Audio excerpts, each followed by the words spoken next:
प्रभु यीशु मसीह के मधुर और मीठे नाम में सबको जय मसीह की मेरा प्यार भरा सलाम। प्रति घोर परमेश्वर की करुणा हमारे जीवन के लिए नहीं होती चली जाती है। उसकी नई महान असीम करुणा के लिए हम परमेश्वर का धन्यवाद करते हैं। Hallelujah, hallelujah, hallelujah, hallelujah.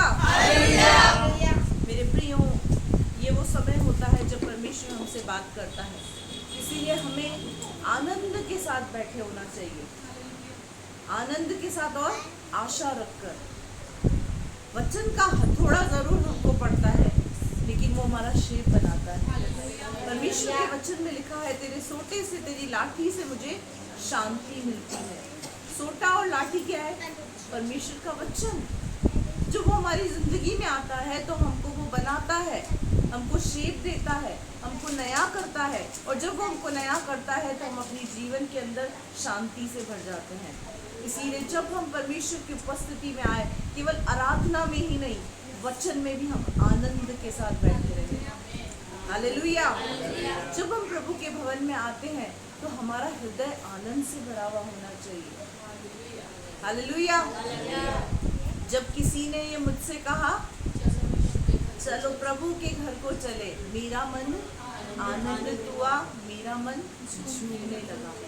जब भी हमारे मन में ख्याल आता है कि हम प्रभु के भवन जा रहे हैं, हम यीशु से मिलने जा रहे हैं, हम अपने प्रेमी से मिलने जा रहे हैं, हमारा हृदय आनंद और खुशी से भरा होने पाए। हालेलुया। क्योंकि हम यहाँ पर किससे मिलने आते हैं? अपने प्रेमी से। अपने पड़ोसी से बोलो, मैं अपने प्रेमी से मिलने आया हूँ। अपने पड़ोसी से बोलो, उसको हिलाओ, मैं अपने प्रेमी से मिलने आया हूँ। हिला दो उसको, झिझोड़ दो। अगर सो रहा होगा तो वो उठ जाएगा कि मैं अपने प्रेमी से मिलने आया हूँ। हालेलुया। मेरे प्रियो, जब यहाँ पर यीशु खड़ा होकर जब सुन रहा होगा तो क्या बोल रहा होगा? आ गई मेरी प्रेमिकाएं। हालेलुया। क्या वो खुशी है कि हम अपने प्रेमी से मिलने आए हैं? नहीं है तो खुशी से भर जाए। हालेलुया। मेरे प्रियो, दुख, संकट, समस्याएं हमारे जीवन के अंदर आती रहेंगी, जाती रहेंगी। हमारा यीशु वो है जिसने आंधी को डांटा, जिसने तूफान को डांटा। आंधी उसका कहना मानती है, तूफान उसका कहना मानते हैं, तो हमारी जिंदगी के आंधी तूफान उसका कहना क्यों नहीं मानेंगे? Hallelujah, hallelujah. पर हमारी जिंदगी के आंधी तूफानों के अंदर यीशु मसीह हमको क्यों जाने देता है? ताकि उन आंधी तूफान के अंदर, जहाँ पर हम एकांत स्थान के अंदर खड़े हैं, अकेले खड़े हैं, उस अकेली जगह पर हम यीशु को साफ साफ देख सके।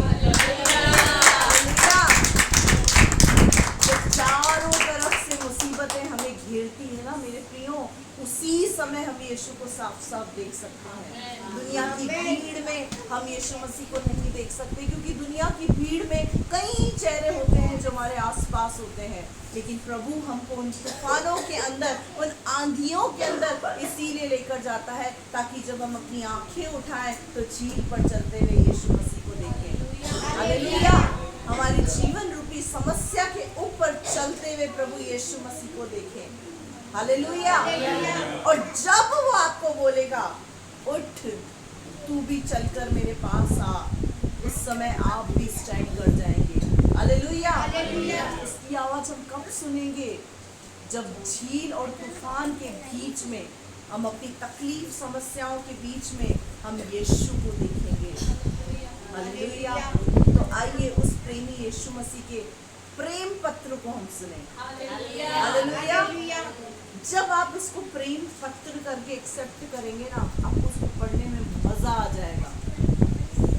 जब आप नए नियम को, जो आपको दिया गया है, काफी लोग हैं जिनके पास कंप्लीट बाइबल नहीं है, नया नियम है, जब आप उस नए नियम को लव लेटर के रूप में पढ़ेंगे ना, तो आपको मजा आ जाएगा। पढ़ के देखें, इसको एक्सपीरियंस करके देखें। किसी के पास है नया नियम? मुझे निकाल के देना इधर से।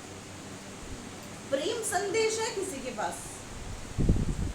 देखो सर, प्रेम संदेश रखा हुआ है, नया नियम है सारे।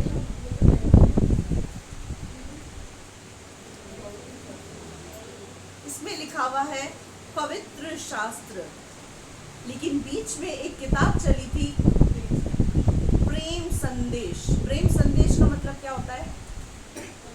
Love messages. प्रेम संदेश का अगर अपन इंग्लिश ट्रांसलेशन करें तो क्या है? लव मैसेजेस यानी लव लेटर। यहाँ पर लिखा हुआ है पवित्र शास्त्र नया नियम। बीच में ये जो किताब छपकर आई थी तो उस पर नाम लिखा हुआ था प्रेम संदेश।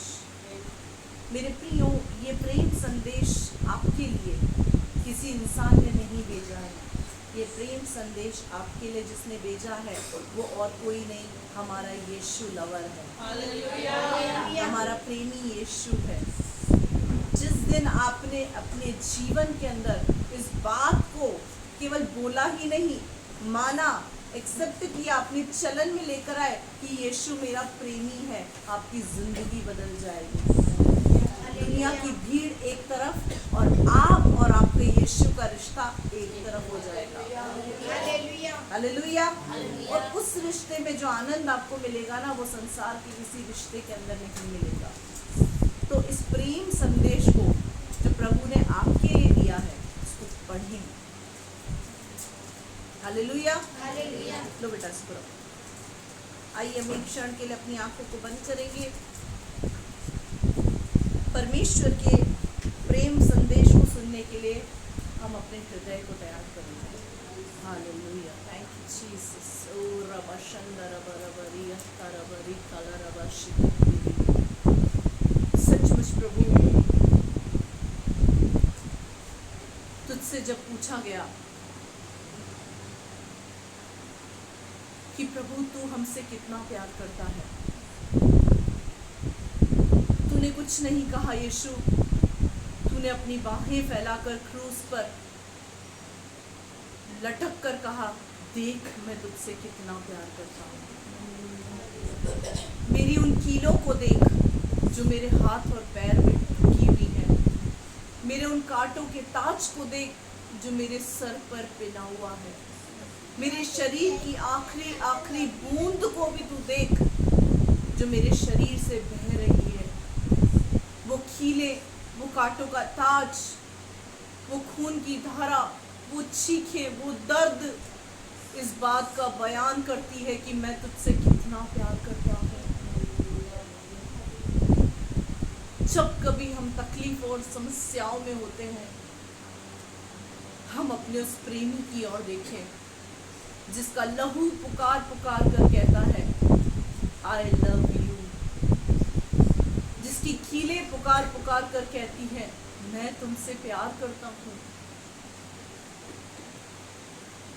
मेरे अजीजों, इस संसार के अंदर जब कोई प्रेमी अपनी प्रेमिका से मोहब्बत करता है या एक प्रेमिका अपनी प्रेमी से मोहब्बत करती है तो वो बहुत सारे वायदे एक दूसरे से करते हैं। चूंकि वो मनुष्य हैं, उन वायदों को निभा नहीं पाते, वायदों को तोड़ देते हैं।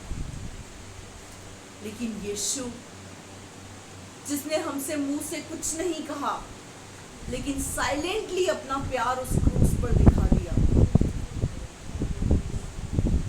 बड़े बड़े वायदे करके मुकरने वाला वो यीशु नहीं है। वो मनुष्य नहीं है जो वादा करके मुकर जाए। वो तो वो प्रेमी है जो अपनी जान देने पर वायदा नहीं तोड़ता है। वायदों को पूरा करने वाला परमेश्वर है। हालेलुया। पवित्र आत्मा, मैं अपने आप को आपके हाथों में देती हूँ। मुझ में कोई खूबी नहीं है खुदा, मुझ में कोई लियाकत नहीं है। तेरा आत्मा है जो मुझ पर जुम्बिश करता है और मेरे अंदर से बात करता है। आज भी मत्ती 10:20 के वचन के अनुसार मैं नहीं, तेरा आत्मा मुझ में से होकर बात करे। प्रभु, सुनने वालों के हृदय छिद जाए। प्रभु, मैं तुझसे विनती करती प्रभु, तेरी सामर्थ्य यहाँ कार्य करने पाए। हाँ प्रभु, वचन का बीज जो यहाँ से बोया जाता है कि जिंदगी में 100 गुना प्रतिफल लाने पाए। वचन के बीज चलाने वाली आत्मा को यीशु मसीह के सामर्थ्य नाम में डिस्ट्रॉय करती। मैं गूगल मीट को, यूट्यूब चैनल को, वॉइस को, क्लैरिटी को, विजिबिलिटी को, लाइट को, हर एक बात को पवित्र आत्मा आपके नियंत्रण में देती। कोई भी डिस्टर्बेंस का आत्मा, ऊँघने वाली, सुस्ती, आलस से दिलाने वाली आत्मा यहाँ कार्य न करे। तेरा सामर्थ्य आत्मा यहाँ कार्य करे। पवित्र आत्मा तेरी सामर्थ्य यहाँ उतर दे। धन्यवाद करती राजा अपने दुआ को सुन। दुआ यीशु के नाम से मांग, आमीन। Hallelujah, hallelujah. आइए हम वचन में चलेंगे।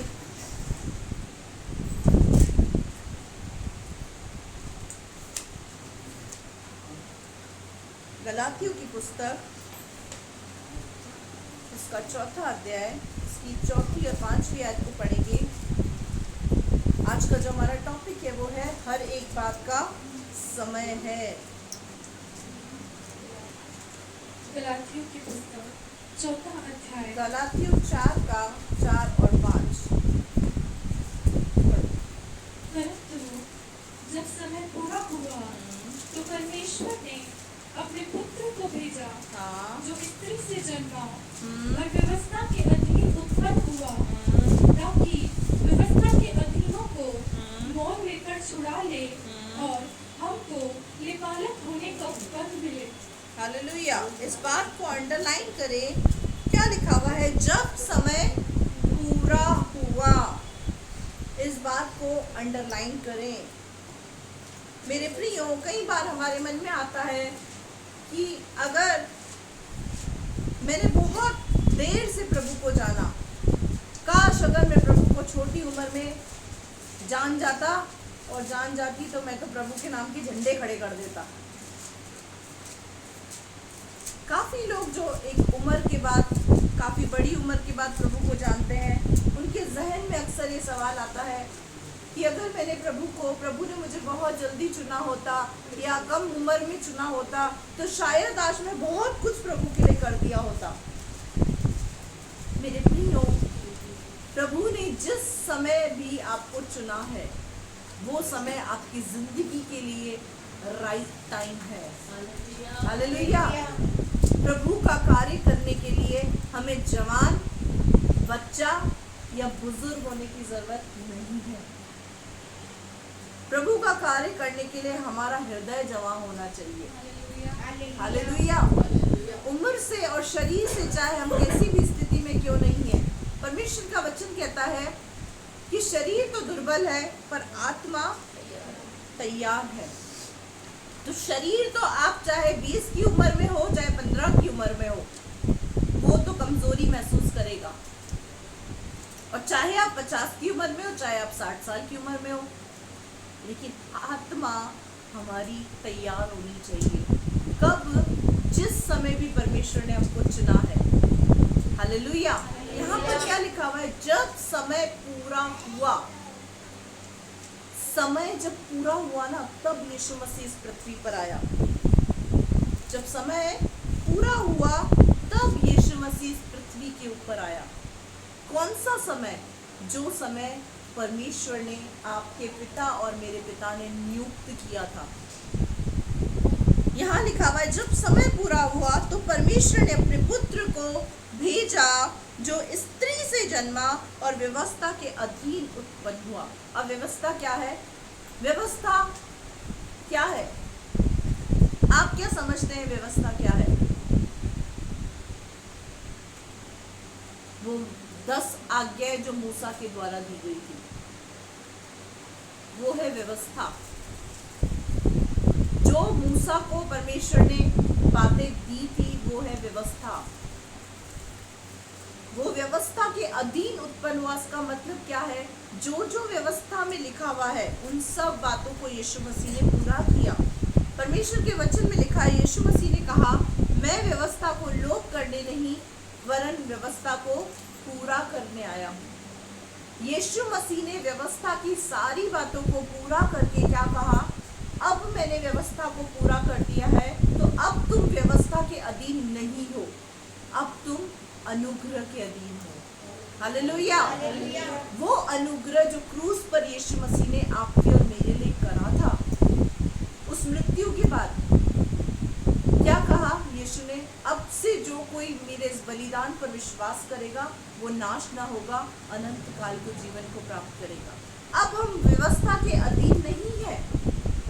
इसका मतलब व्यवस्था का आपका आदर नहीं करना, ऐसा नहीं है। व्यवस्था को यीशु मसीह ने पूरा कर दिया। अब हमें क्या करना है? अपने जीवन के अंदर अनुग्रह को बनाए रखना है। विश्वास को बनाए रखना है, पवित्रता को बनाए रखना है, क्योंकि हमारा जो मेल परमेश्वर के साथ टूट चुका था वो अपवित्रता के कारण टूटा था, पाप के कारण टूटा था।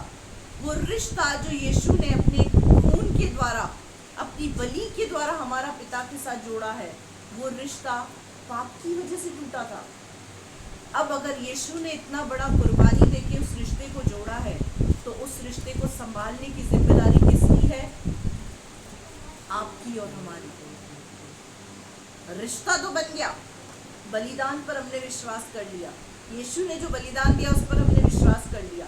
अब वो रिश्ता जो यीशु मसीह ने आपका और आपके पिता का बनाने के लिए जो एक बलिदान दिया है, उस बलिदान के बाद अब उस रिश्ते को कैसे मेंटेन रखना है, ये आपके हाथ में है। पहला पॉइंट क्या है? पहला पॉइंट है यीशु ने बलिदान देकर उस पाप की दीवार को जो हमारे और पिता के सामने थी उसको हटा दिया। क्या किया यीशु मसीह ने?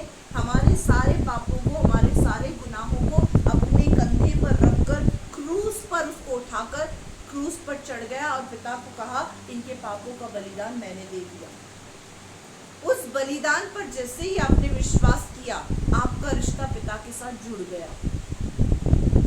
और अब जो रिश्ता आपका जुड़ा है, उस रिश्ते को बरकरार रखने के लिए, उस रिश्ते को निभाने के लिए वो मेहनत आपकी है, वो एफर्ट्स आपके हैं। अब आप बोलोगे वो एफर्ट्स हम कैसे करें? तो परमेश्वर ने एक प्रेम संदेश हमको दिया है, लव लेटर दिया है, जिसको कहते हैं पवित्र शास्त्र बाइबल। इस वचन के अनुसार आप उस रिश्ते को मेंटेन रख सकते हैं। जब तक यीशु मसीह पृथ्वी पर नहीं आया मेरे प्रियो, तब तक हमें ये नहीं पता था कि पिता हमसे क्या चाहता है। तब तक इजराइलियों को नहीं पता था, यहूदियों को नहीं पता था कि पिता की इच्छा क्या है, पिता हमसे चाहता क्या है। लेकिन जैसे ही उसने पुत्र को इस पृथ्वी पर भेजा, तो पुत्र को स्वर्गीय वो सारी बातें उसके अंदर भर के भेजी कि जाकर इनको बता दे कि मैं इनसे क्या चाहता हूँ। हालेलुया। मेरे प्रियो, यीशु मसीह ने बलिदान दे दिया। वो जो पाप चले गए ना, उसके लिए चिंतित होने की जरूरत नहीं है। जो पाप हो गए, चले गए, अनजाने में किए, उन सब को भूल जाए, क्योंकि उन सब के लिए यीशु मसीह ने क्रूस उठा लिया और आपका टूटा रिश्ता पिता के साथ जोड़ दिया है। अब किस बात की जरूरत है? ये जो रिश्ता है ना, ये कहीं पे किसी भी तरीके से, किसी भी हालात में, किसी भी परिस्थिति में ढीला ना पड़े। अगर ये ढीला पड़ेगा तो छूटते छूटते छूटते छूटते वापस से छूट जाएगा। और बाइबल बोलती है जो जानबूझ करके पाप करता है उसके लिए दूसरा कोई बलिदान नहीं है। क्योंकि जब हमने एक बलिदान के प्रति अपनी वफादारी नहीं दिखाई, तो चाहे 100 यीशु मसीह आकर बलिदान हो जाए, कुछ नहीं होने वाला। आपके गुनाहों के लिए, आपके पापों के लिए यीशु क्रूस पर चढ़ा। आपका रिश्ता उसने, यीशु ने परमेश्वर से बना दिया। अब जिम्मेदारी क्या है? आपकी और मेरी है कि उस रिश्ते को कितना मजबूत कर सकते हैं, कितना कमजोर कर सकते हैं, कितना जल्दी तोड़ सकते हैं और कितना हद तक निभा सकते हैं। जब इस पृथ्वी पर हम किसी रिश्ते को बनाते हैं, तो उस रिश्ते को निभाने के लिए हम पूरी जी जान लगा देते हैं। लगाते हैं, नहीं लगाते हैं? लगाते हैं ना। जब हमें दुनियावी रिश्तों की इतनी चिंता है, तो खुदा से बनाए हुए रिश्ते की कितनी चिंता करनी चाहिए। आज आप इस बात को सोचें। दुनियावी रिश्ते तो सिर्फ कब्र तक है, शमशान तक है, इसके बाद नहीं है। आपका अजीज चाहे आपसे पूरे जिंदगी भर कितनी मोहब्बत क्यों ना करता रहे। अच्छा, मैं आपसे एक सवाल पूछती हूँ। आप जिससे प्यार करते हैं, अगर वो व्यक्ति मर जाए, पूरी रात उसकी डेड बॉडी के साथ आपको कमरे में छोड़ दिया जाए, आप रह जाएंगे? रह जाएंगे? प्यार है आपका, आपकी मोहब्बत, वो मोहब्बत किसी से भी हो सकती है। जरूरी नहीं है वो मोहब्बत प्रेमी प्रेमिका की हो। वो मोहब्बत माँ बाप से भी हो सकती है, भाई बहन से भी हो सकती है, दोस्त यारों से भी हो सकती है, किसी से भी हो सकती है। आपकी मोहब्बत के साथ आपको बंद कमरे के अंदर उसकी डेड बॉडी के साथ छोड़ दिया जाए, आप रहेंगे? डर लगेगा। क्यों? कहीं भूत प्रेत उसमें से निकलकर मेरे अंदर ना घुस जाए। मेरे प्रियो, इसीलिए मैं कह रही हूँ, ये दुनिया भी रिश्ते तो हमारी सांसों तक है। जैसे ही सांसें निकल गई ये रिश्ता खत्म। ये फिर यादों में रहता है बस, और बातों में। इस दुनिया भी रिश्ते के पीछे जितनी हम मेहनत करते हैं ना, उससे कहीं ज्यादा मेहनत हम उस रिश्ते के साथ करें जो पिता और आपके बीच का यीशु मसीह ने जोड़ा है। जो दीवार थी ना, जो बीच की दीवार थी, पिता देखता था मैं चाहूँ इससे मिलूं, ये सोचता था मैं पिता से मिलूं, लेकिन बीच में एक दीवार थी, पाप की दीवार, जो मनुष्य को परमेश्वर को देखने नहीं देती थी, और परमेश्वर चाह कर भी मनुष्य के पास नहीं आ पाता था कि वो पाप की दीवार मैं नहीं क्रॉस कर सकता क्योंकि मैं पवित्र हूँ। तब यीशु ने कहा, पिता तू मुझको भेज, मैं जाऊंगा, मैं उस दीवार को हटाऊंगा जो तेरे और मनुष्य के बीच की दीवार है। जानते हैं पिता एक मनुष्य से क्यों प्यार करता है? कारण पता है? क्योंकि हम उसके हाथों की रचना है। उसका मोह जो हमारे अंदर है ना, वो सिर्फ इस वजह से है कि उसने सारी सृष्टि को तो मुंह से बनाया, लेकिन आपको और मुझको उसने अपने हाथों से बनाया है, मेहनत करी है, आपकी फिंगर्स को प्यार से उसने बनाया है, उसने एक एक कट दिए, यहाँ पर रेखाएं बनाई है, इतनी सुंदर सुंदर, दो कान बनाए हैं, कान के बीच में सड़क बनाई है, टेढ़ी मेढ़ी नाक बनाए है। अगर आप अपनी सृष्टि को जाकर खड़े होकर आईने में देखेंगे तो आप सोचेंगे कितनी खूबसूरत चीज खुदा ने बनाई है। उस खूबसूरत चीज से परमेश्वर मोहब्बत करता है। उस प्रेम में अंधा होकर उसने अपने पुत्र प्रभु यीशु को बोला, हाँ तू जा और उस दीवार को हटा, ताकि मैं अपने बच्चों को गले लगा सकूं। ऐसी मोहब्बत आपका पिता आपसे करता है। उसके प्रति आपकी मोहब्बत किस लेवल की है, आप अपने जीवन में आंकना शुरू करें। विश्वास का एक थर्मामीटर होता है, मोहब्बत का एक थर्मामीटर होता है। वो दोनों थर्मामीटर अपने अंदर लगाकर चेक करके देखें कि आपका टेम्परेचर क्या है। जिस लेवल का मोहब्बत परमेश्वर ने आपसे किया है, क्या उसके लेवल पर आप बढ़ रहे हैं, पहुंच रहे हैं, या जहां पर थे वहीं के वहीं पे पंगु बनकर स्टक हो गए हैं। जैसे आए थे वैसे ही है। यीशु की मोहब्बत तक नहीं बढ़ी। पुत्र ने पिता से, यीशु ने पिता से इतनी मोहब्बत की कि जब क्रूस की मृत्यु को सहन किया ना, तो सिर्फ पिता से कहा, हो सके तो पिता ये प्याला मुझसे टल जाए, पर मेरी नहीं तेरी इच्छा पूरी हो। क्रूस पर उसने अपने बाप से ये नहीं कहा कि मैं तो तेरा इकलौता था, तूने मेरे साथ ऐसा किया, तुझे तो मैं बाप भी नहीं कह सकता। कोई बाप अपने बेटे के साथ ऐसा कर सकता है? मेरे प्रियो, जब उसके इकलौते बेटे को उसने तकलीफ में जाने दिया ताकि उस सिंहासन का वो अधिकारी हो सके जो पिता ने उसके लिए रखा था, तो जब आपको वो दर्द और तकलीफ में जाने देता है तो आप भी ये सोचे ना कि वो सिंहासन मेरे लिए उसने रखा है, वो मुझे उस पर विराजमान करना चाहता है, इसीलिए वो मुझे तकलीफों से गुजार कर, दुख उठा उठा कर आज्ञा मानना सिखा रहा है। हालेलुया। मेरा टॉपिक ये नहीं था, न जाने क्यों पवित्र आत्मा ने मुझे इस बात के लिए कायल किया, मैं नहीं जानती। खैर, जब समय पूरा हुआ तो परमेश्वर ने अपने पुत्र को भेजा जो स्त्री से जन्मा और व्यवस्था के अधीन रहा। आगे, ताकि हाँ, व्यवस्था के अधीनों को मोल लेकर छुड़ा ले, व्यवस्था के अधीनों को मोल लेकर छुड़ा ले, और हाँ, हमको लेपालक होने का पद मिले। हाँ, जो व्यवस्था के अधीन है वो कौन है? व्यवस्था के अधीन कौन है? इजराइली। व्यवस्था के अधीन कौन है? यहूदी। आप और मैं नहीं। व्यवस्था के अधीनों को छुड़ा ले, यानी यहूदी और इजरायलियों को बचा ले, इसीलिए उसने अपने पुत्र को भेजा। और दूसरा, हमको लेपालक संतान होने का पद दे। लेपालक का मतलब क्या होता है? अडॉप्टेड चाइल्ड, गोद ली हुई संतान। हालेलुया। इजरायली और यहूदियों को छुड़ाने के लिए उसने अपने पुत्र को भेजा। और किसके लिए भेजा? ताकि संसार के अंदर और जो भटके हुए लोग हैं, जो परमेश्वर की खोज में हैं, जो दुखों और परेशानियों से संसार से टूट चुके हैं, उन लोगों को ढूंढने के लिए उसने अपने पुत्र को भेजा। हालेलुया। हो गया कंप्लीट बेटा। अब पढ़ो लूका का 1 उसका 30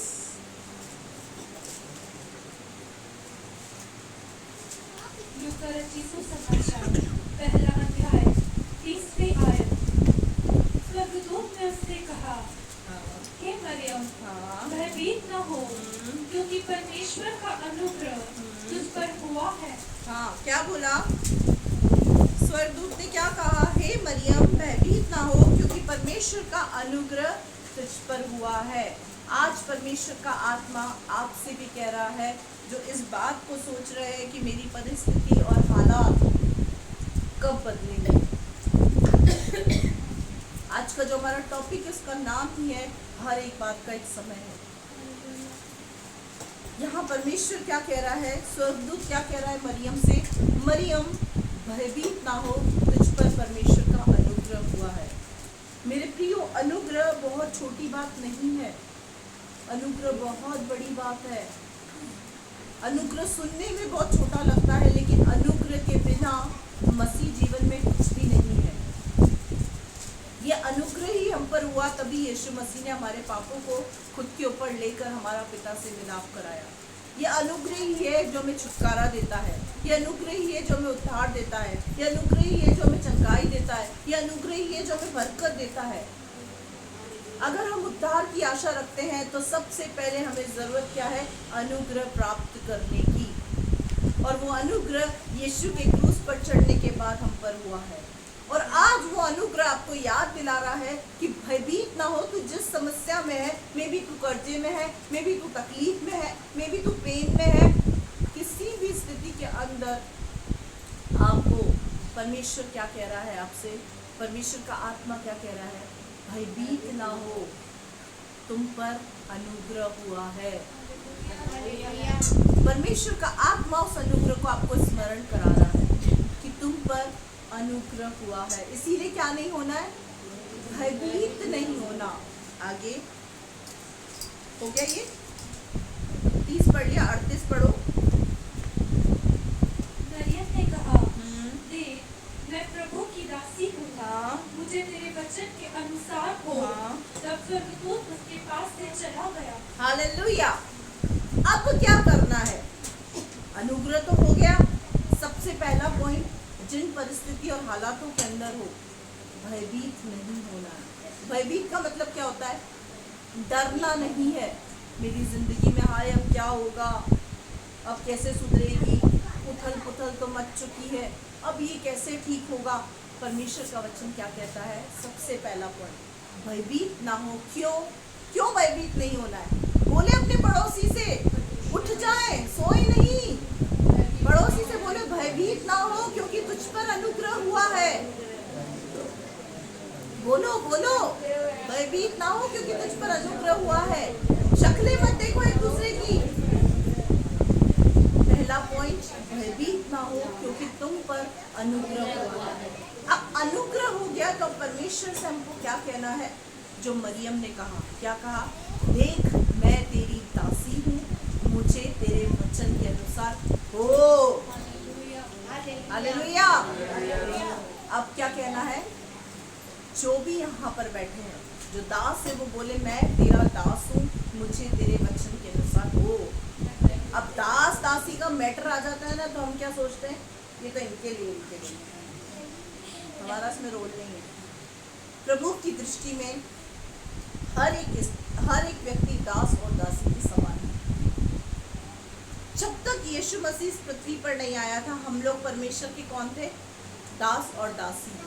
लेकिन जैसे ही यीशु मसीह इस पृथ्वी पर आया, उसने कहा अब से मैं तुम्हें दास और दासी नहीं कहूंगा, अब मैं तुम्हें क्या कहूंगा?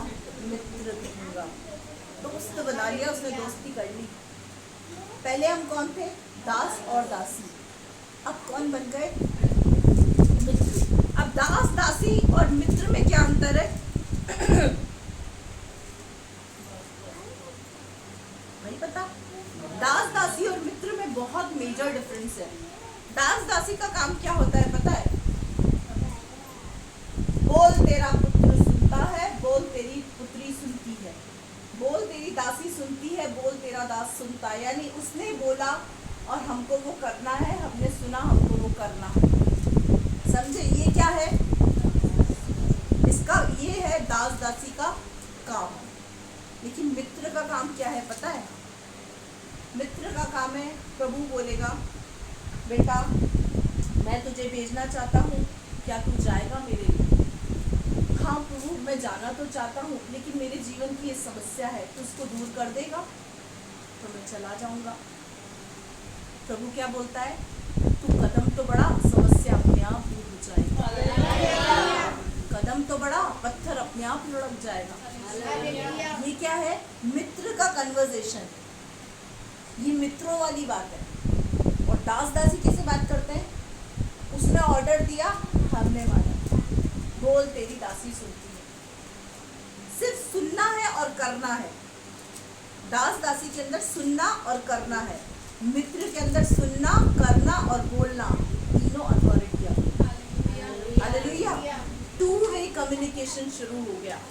तुम भी परमेश्वर को बोल सकते हो, वो भी तुम्हें बोल सकता है।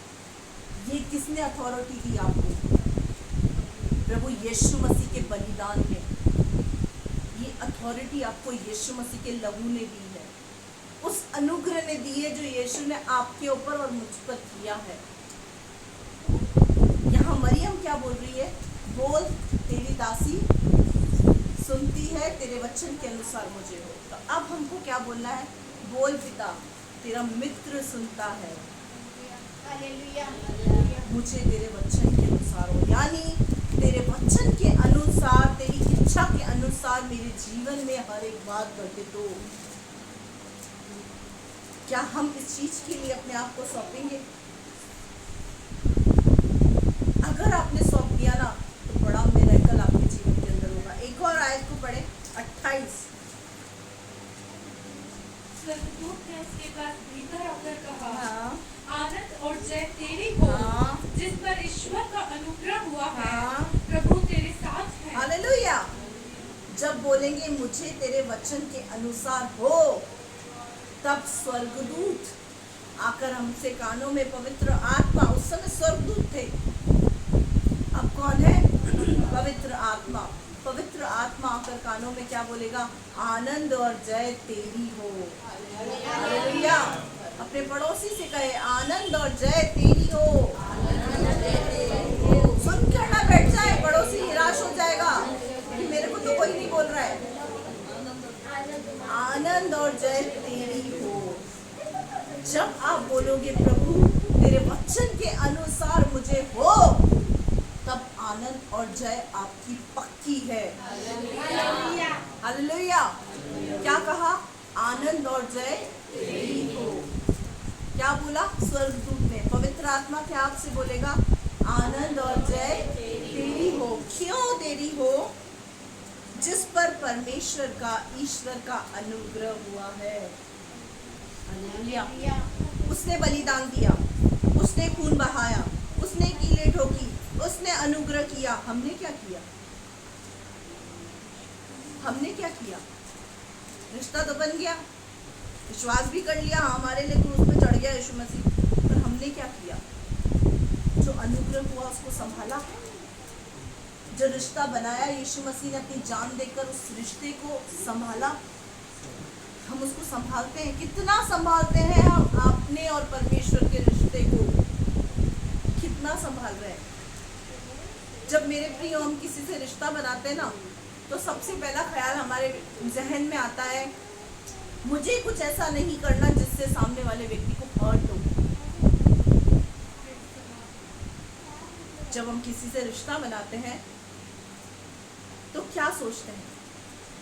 इस कलीसिया के जो बच्चे हमसे प्यार करते हैं वो क्या सोचेंगे? ऐसा कुछ मैं ना करूं जिससे भैया भाभी को दुख हो, उनको हर्ट हो। क्यों? बिकॉज ऑफ रिलेशनशिप, रिश्ते की वजह से। रिश्ते की वजह से हम सोचते हैं कि हम किसी को दुख ना दें। लेकिन क्या कभी हम अपनी चाल चलन को देखकर या अपने दिनचर्या को देखकर या अपनी एक्टिविटी को देखकर कभी हम सोचते हैं मैं ऐसा कर रहा हूँ, ऐसा कर रही हूँ, परमेश्वर को दुख तो नहीं हो रहा? क्या उसको हर्ट तो नहीं हो रहा? याद रखना मेरे प्रियो, आपको परमेश्वर नाश नहीं करेगा, आपको परमेश्वर नाश नहीं करेगा। कारण उसने कहा यीशु मसीह पर तुम जब विश्वास करोगे तो तुम नाश ना होगे, अनंत काल का जीवन पाओगे। ये फैक्ट है, वो आपको नाश नहीं करेगा। क्यों? क्योंकि आपने उस पर विश्वास किया है। किस पर? यीशु पर, उसके बलिदान पर। तो वो आपको नाश नहीं करेगा। लेकिन जब आप कुछ वचन के खिलाफ काम करोगे ना, उसको हर्ट होगा, उसको दुख होगा। कई बार जब हमको किसी का दुख होता है, हम कौन है? मनुष्य। जब कई बार हमको कोई व्यक्ति हमारा दिल दुखाता है तो हम दुखी होकर कभी किसी को कह देते हैं और कभी किसी को नहीं कहकर अपने अंदर ही अंदर दुख में पीड़ित होते हैं, तकलीफ में अंदर ही अंदर बहुत घुटते हैं। तो हमारा परमेश्वर भी सेम टू सेम हमारे जैसा ही, सेम टू सेम। बाइबल में लिखा है उसने हमको अपने स्वरूप, अपनी समानता में बनाया है। जब हम कुछ उसकी दृष्टि में गलत करते हैं, वचन के खिलाफ काम करते हैं, वो हमें नाश नहीं करता और करेगा भी नहीं नाश, क्योंकि वो पिता है। लेकिन वो अंदर ही अंदर हर्ट होता है, हर्ट, उसको दुख होता है। मरियम को कहा आनंद और जय तेरी हो, कारण उसने कहा देख मैं तेरी दासी हूँ, तेरे वचन के अनुसार मुझे। जैसे ही उसने कहा कि वचन के अनुसार हो, वैसे ही आनंद और जय मरियम के पास आ गई। अब आप बोलोगे भाई हम तो वचन के अनुसार चलते हैं, फिर दुख और तकलीफ क्यों आता है? उसका भी जवाब है। मरियम ने जब परमेश्वर को कहा कि तेरे वचन के अनुसार मुझे हो, यानी मैं गर्भवती हो जाऊं, कुंवारी, यीशु को जन्म देने के लिए मैं तैयार हूँ, तो जैसे ही यीशु गर्भ में आया ना, वैसे ही दिक्कतें शुरू हो गई। क्या कहा लोगों ने? भिंडियाई माँ बन गई, कलमुही, कहाँ मुँह काला करके आई है। इस तरीके की बातें मरियम ने पूरे 9 महीने तक सुनी। कुछ लोग थे जिन्होंने इस बात को स्वीकार किया कि हाँ ये पवित्र आत्मा की ओर से है, लेकिन कुछ लोग जब भी यीशु मसीह को देखते होंगे, मरियम को बोलते होंगे इसके पिता का नाम तो बता कौन है। उस जिल्लत को यीशु मसीह की लिए किसने सहा? मरियम ने। पर उसकी आनंद और जय कैसे हुई पता है? इस प्रचार के अंदर आज भी उसका नाम लिया जाता है। Hallelujah, hallelujah. मरियम वो पवित्र स्त्री बनी जो आज भी, चाहे कोई कुछ भी कहे, यूसुफ को यीशु का बाप कहे या ना कहे, लेकिन मरियम को यीशु की माँ जरूर कहा जाता है। हालेलुया। यूसुफ तो सिर्फ उसको पालने वाला था, जन्म देने वाली तो मरियम थी उसको। आज भी जब यीशु की माँ का जिक्र किया जाता है ना, तो नाम क्या निकलता है पता है? मरियम। हालेलुया। क्या हम इस बात को समझ पा रहे हैं? अगर आप चाहते हैं आपके जीवन के अंदर आपकी भी आनंद और जय हो, सिर्फ क्या कहना है? परमेश्वर तेरे वचन के अनुसार मुझे हो। हालेलुया। अब पढ़ो लूका 1:35। जल्दी जल्दी हम कुछ आयतों को पढ़ेंगे। स्वर्गदूत ने उसको उत्तर दिया, पवित्र आत्मा तुझ पर उतरेगा। हाँ, बाइबल के अंदर नए नियम में पहली बार पवित्र आत्मा कहाँ पर उतरा? बाइबल के अंदर पहली बार पवित्र आत्मा प्रेरितों के दूसरे काम के अंदर नहीं, मरियम के ऊपर उतरा।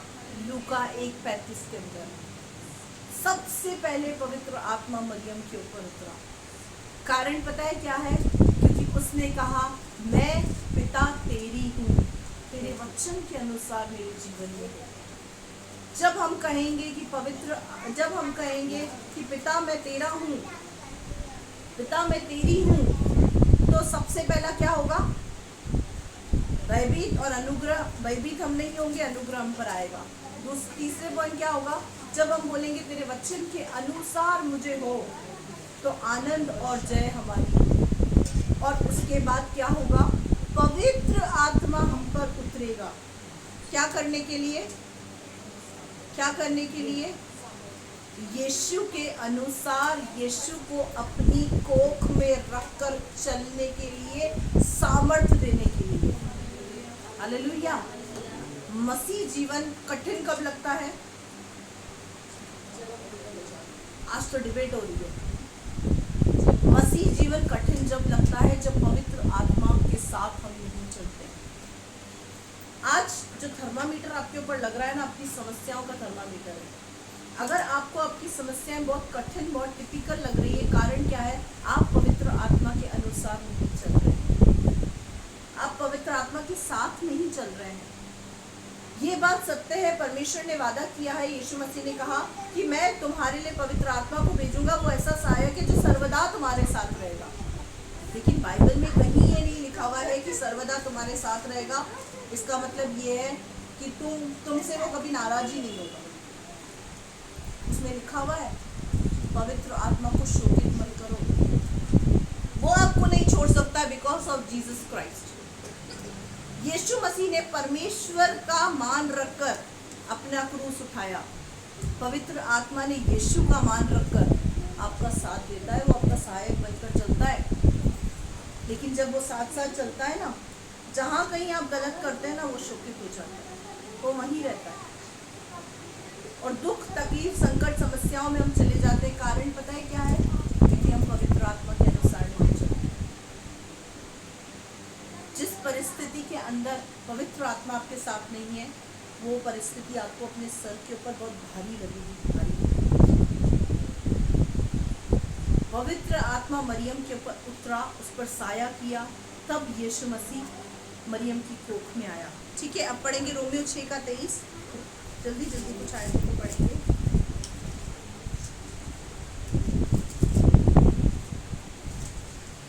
ये बात हमें याद होनी चाहिए कि पवित्र आत्मा पहली बार कब उतरा। पहली बार पवित्र आत्मा कब उतरा? मरियम के ऊपर, मरियम के ऊपर उतरा, लूका 1:35 में। और दूसरी बार जब यीशु मसीह ने बपतिस्मा लिया, तब पवित्र आत्मा उतरा। उसके बाद प्रेरितों के काम में पवित्र आत्मा चेलों के ऊपर उतरा, उसके लोगों के ऊपर उतरा। हालेलुया। पढ़ो 6:22।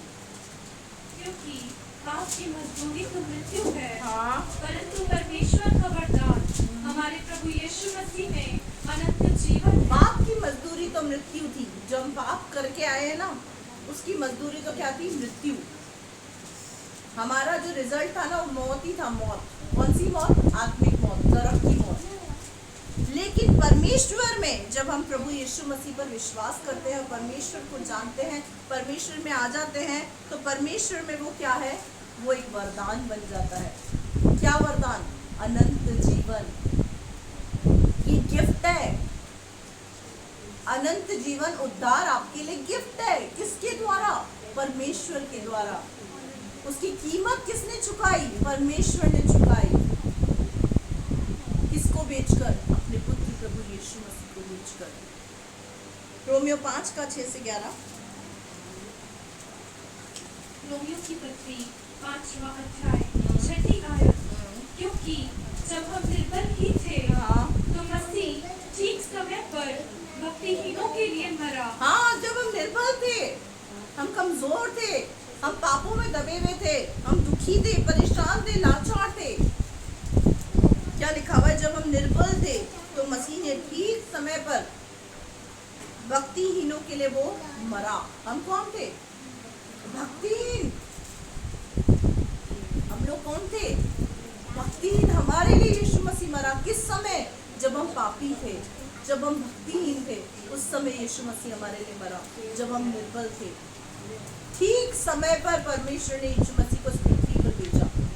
अगर वो नहीं भेजता तो शायद काफी लोगों की गवाही होती है कि ठीक समय पर मेरे पास सुसमाचार आया, नहीं तो मैं तो आत्महत्या करने ही वाला था। बहुत लोगों की ऐसी गवाही है, मेरे पास बहुत से बच्चे ऐसे आए हैं जिनका ये कहना है कि ठीक समय पर प्रभु का सुसमाचार मेरे पास पहुंचा, मैं आत्महत्या करने पर ही था, मैं आत्महत्या करने वाली थी। ठीक समय पर परमेश्वर हमें बचाता है, उसके कार्य करने का ठीक समय उसको पता है। हालेलुया। आगे पढ़ो। किसी धर्मी जन के लिए कोई मरे यह तो दुर्लभ है। हाँ, किसी धर्मी जन के लिए अगर कोई मर भी जाए तो ये कोई बड़ी बात नहीं है, लेकिन वो किसके लिए मरा? पापियों के लिए। पढ़ो। परंतु हो सकता है हाँ। किसी भले मनुष्य के लिए हाँ। कोई मरने का भी साहस हाँ, करे। किसी भले मनुष्य के लिए कोई मरने का साहस भी कर सकता है, हिम्मत कर सकता है कि हाँ भला मनुष्य, इसके लिए जान देने में कोई दिक्कत नहीं है। आगे। परंतु परमेश्वर हम पर हाँ। अपने प्रेम की भलाई हाँ। इस रीति से प्रकट करता है हाँ। कि जब हम पापी ही थे हाँ। तभी मसीह हमारे लिए मरा। हाँ, जब हम पापी थे तब यीशु मसीह हमारे लिए मरा। आज हम किसी पापी व्यक्ति को ग्रहण नहीं कर पाते, कारण हम अपने आप को बहुत धर्मी समझते हैं, इसीलिए हम किसी पापी व्यक्ति को एक्सेप्ट नहीं कर पाते, यही एक कारण है। लेकिन परमेश्वर का वचन क्या कहता है? जिस समय हम पापी थे ना, यीशु मसीह ने हमारे लिए अपनी जान दी। और आज हमको भी क्या करना है? पापी के पाप से घृणा करनी है, उससे घृणा नहीं करनी है। पापी के पाप से नफरत करो, लेकिन उससे नफरत मत करो, उसके प्रति तरस रखो, अपने अंदर दया को रखो। आगे। अतः जबकि हम अब उसके लहू के कारण हाँ। धर्मी ठहरे हैं। हाँ, अब हम उसके लहू के कारण धर्मी ठहरे हैं। तो अब यीशु मसीह ने लहू बहाया, और कुछ लोग क्या प्रार्थना करते हैं? कुछ लोग क्या प्रार्थना करते हैं आज भी? प्रभु मुझ पापी पर दया कर। प्रभु क्या बोलता है? दया कर तो दी, कितनी बार चढ़ूं क्रूस पे? प्रभु क्या बोलता है? कितनी बार क्रूस पर चढ़ूं? अब हम पापी नहीं है। अगर हमसे गलती होती है, गुनाह होता है, तो वो गलती है, पर अब हम पापी नहीं है, क्योंकि यीशु के लहू पर विश्वास करने के द्वारा हम धर्मी हो चुके हैं। और अभी तक भी अगर हमारे प्रार्थना में होता है, प्रभु मैं पापी हूँ, मैं कीड़े मनुष्य के समान हूँ, मैं गधा हूँ, मैं कुत्ता हूँ, तो प्रभु बोलेगा मैंने तो ऐसा कहीं नहीं लिखा कि तू गधा और कुत्ता है वचन में। ये क्या बोल रहा है? मैं इसको मित्र बोल रहा हूँ, मैं इसको पुत्र बोल रहा हूँ, मैं इसको पुत्री बोल रहा हूँ, मैं इसको दुल्हन बोल रहा हूँ, ये तो गधा कुत्ता कीड़ा, मैं गंदा हूँ। नहीं मेरे प्रियो, हम धर्मी हैं। We all are righteous men, women।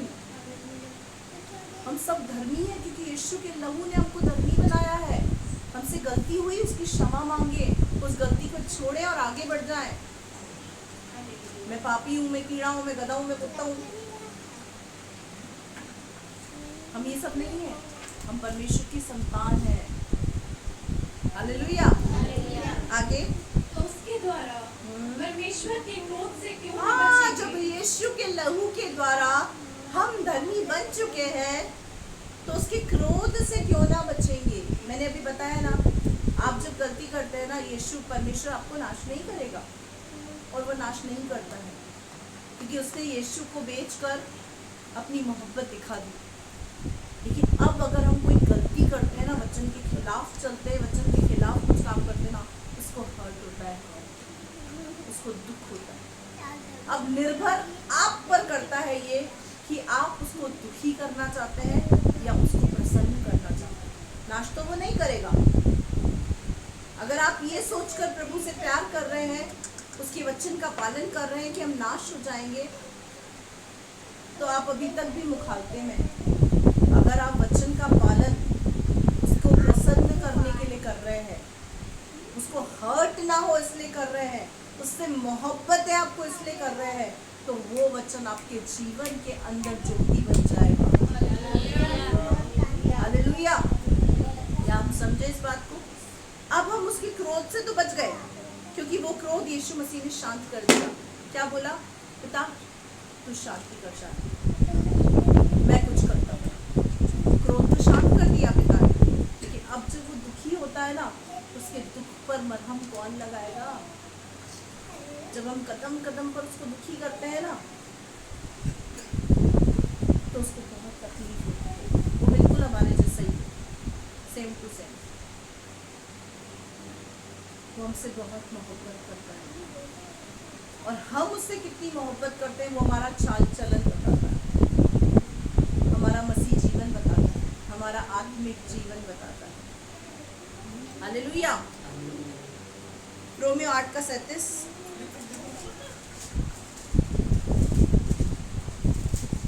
परंतु इन सब बातों में हम उसके द्वारा जिसने हमसे प्रेम किया है हाँ, जयवंत से भी बढ़कर है। हालेलुया।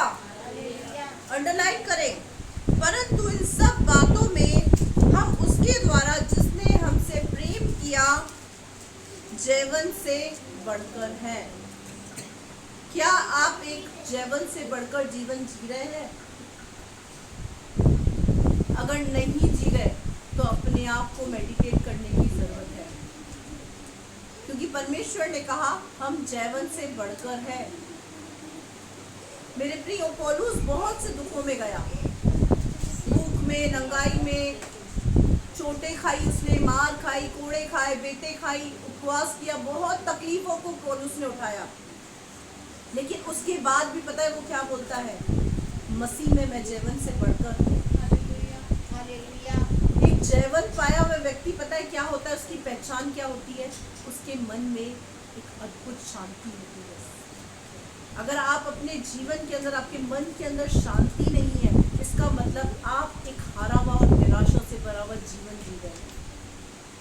परमेश्वर ने आपको हारा हुआ और निराशा से भरा हुआ जीवन जीने के लिए नहीं बुलाया है, उसने आपको जयवंत से बढ़कर जीवन जीने के लिए बुलाया है।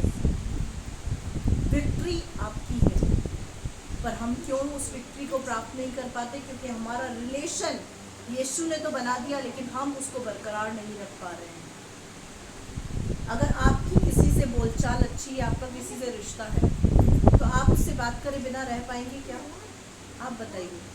आप किसी से मोहब्बत करते हो, आप किसी से प्यार करते हो, और आपका उसके साथ संबंध बहुत अच्छा है, आप किसी को पसंद करते हैं, वो कोई भी हो सकता है। हर बात में हम लड़का लड़की को बीच में नहीं ला सकते। वो कोई भी हो सकता है, कोई भी रिश्ता हो सकता है जिसको आप मोहब्बत करते हैं। आप एक दिन भी उससे बात करे बिना रह सकते हैं?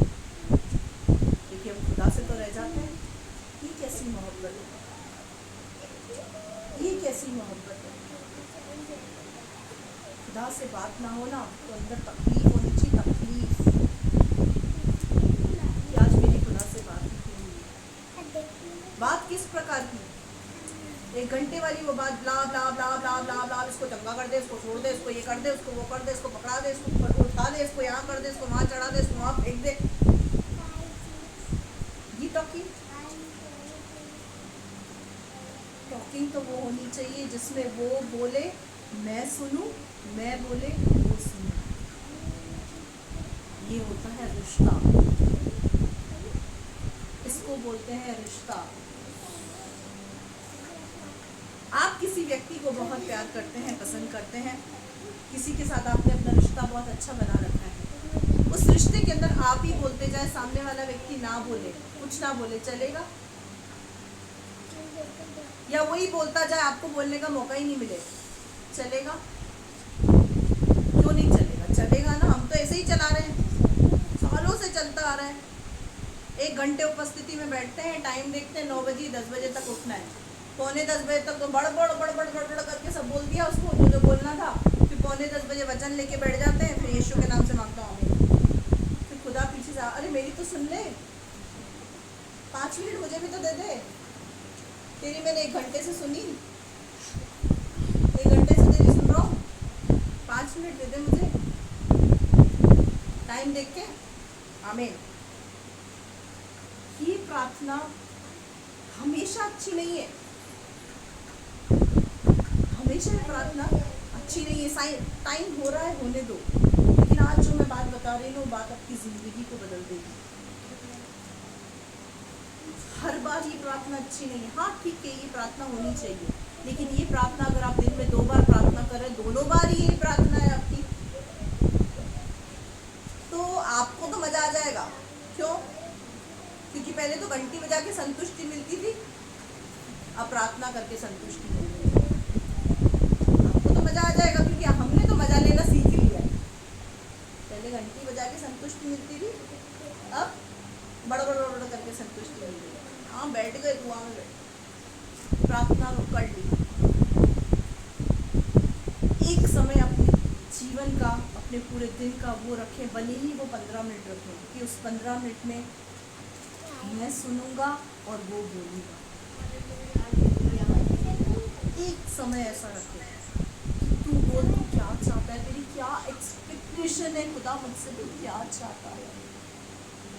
मेरे प्रियो, आपकी जिंदगी के अंदर ऐसा रिश्ता हो जो सिर्फ सामने वाला व्यक्ति बकर बकर बकर बकर कर रहा है, आप कितने दिन उसके साथ रिश्ता रखेंगे? मुझे बताओ, क्या करेंगे? क्या बड़बोला आदमी मिला है, चुप ही नहीं करता है, सुनता ही नहीं है। अच्छा लगेगा ऐसा व्यक्ति आपको? नहीं ना। आप कैसा रिश्ता पसंद करेंगे अपने जीवन के अंदर, जिसमें आप भी अपनी फीलिंग्स को, अपने इमोशंस को रख सकें, आप भी अपनी फीलिंग्स को परमेश्वर के साथ रख सकें। परमेश्वर के साथ वाला रिश्ता नहीं जिए, वो डर वाला रिश्ता, ये मैंने यहाँ पर कुछ किया, उसका डंडा मेरे सर पे आके पड़ा। हम कैसा रिश्ता खुदा के साथ जीते हैं? डंडे वाला, क्रोध वाला, नाश करने वाला। वो नहीं करेगा नाश, वो ना नाश करेगा, ना डंडा मारेगा, ना कुछ करेगा, बस वो हर्ट हो जाएगा, वो दुखी हो जाएगा। हम कैसा रिश्ता उसके साथ जी रहे हैं? अपनी दिनचर्या के अंदर कुछ समय ऐसा रखें जिसमें उससे बोल तेरा पुत्री सुनता है, बोल तेरी पुत्री सुनती है। यकीन माने आपकी जिंदगी की काया नहीं पलट जाए ना, मेरा नाम बदल। आप जिंदगी में दुनिया की भीड़ के अंदर भी खड़े होंगे ना, उस भीड़ में आपको यीशु साफ साफ नजर आएगा, उसकी आवाज साफ साफ सुनाई देगी कि वो क्या कहना चाह रहा है मुझसे। 15 मिनट का जो रिश्ता है ना, वो रिश्ता 15 मिनट करते करते करते करते इतना आगे तक पहुंच जाएगा कि उसकी आवाज़ आपको साफ साफ सुनाई देने लगेगी। पर 15 मिनट भी नहीं है हमारे पास। 15 मिनट बहुत दुख की बात है। खुदा बहुत दुखी है, पता नहीं क्यों, मैं नहीं जानती, पर आत्मा में मैं आज महसूस कर रही हूँ उस बात को कि खुदा नाखुश है, उसके डिजायर्स फुलफिल नहीं हो रही, वो कुछ चाह रहा है आपसे। वो आपको श्राप नहीं देगा, आपको नाश नहीं करेगा, आप पर क्रोध भी नहीं करेगा, कुछ नहीं करेगा, लेकिन वो नाखुश है। कई बार आपने अपनी जिंदगी के अंदर ऐसे रिश्ते देखे हैं जहाँ पर आप सामने वाले व्यक्ति को कितना भी हर्ट कर दें, वो आपको कुछ बोल नहीं रहा, ना आपको उस चीज़ के बदले में बदला ले रहा है आपसे या कुछ कर रहा है, लेकिन वो कहीं ना कहीं अंदर आपके उस बिहेवियर को लेकर दुखी है। ऐसे रिश्ते देखे हैं? वो रिश्ते टूटते भले ही नहीं है, लेकिन उन रिश्तों में कहीं ना कहीं जख्म और घाव, दर्द होता है। वही दर्द परमेश्वर को होता है। आज उसके दर्द को महसूस करें, आपका प्रार्थना करने का तरीका बदल जाएगा, आपकी जिंदगी बदल जाएगी, आपको समझ में आने लग जाएगा कि वो आपसे क्या चाहता है। 2 वे कम्युनिकेशन शुरू हो जाएगा। ये ब्ला ब्ला ब्ला ब्ला करने का समय 1 घंटा रख लो, कोई सा भी, लेकिन एक समय ऐसा नियुक्त करो जिसमें सिर्फ कोई किताब नहीं, कोई कॉपी नहीं, सिर्फ आप और खुदा। अब बोलोगे हमें तो उसकी आवाज़ समझ में ही नहीं आती है। 1 दिन समझ में नहीं आएगी, 2 दिन नहीं आएगी, 3 दिन नहीं आएगी, 4थे दिन वो मजबूर हो जाएगा समझाने पर आपको।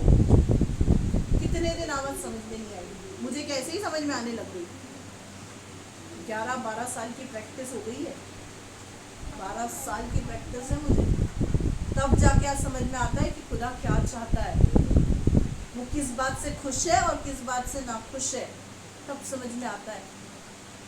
मैं एक शब्द भी अपने मुंह से गलत निकालती हूँ ना, उसी समय पवित्र आत्मा मेरे कान में बोलता, मनी तो खुदा मुझे क्षमा कर। मेरे मुंह से गलत शब्द निकलते ही मैं बोलती यीशु तेरे नाम से मैं इसका खंडन करती हूँ। कारण पता है क्या है? तुरंत कान में आवाज आ रही है, और वो तुरंत आवाज जो आ रही है उसको एक्सेप्ट कब कर पा रही हूँ? जब मैंने अपनी मैं को अपने अंदर से खत्म कर दिया।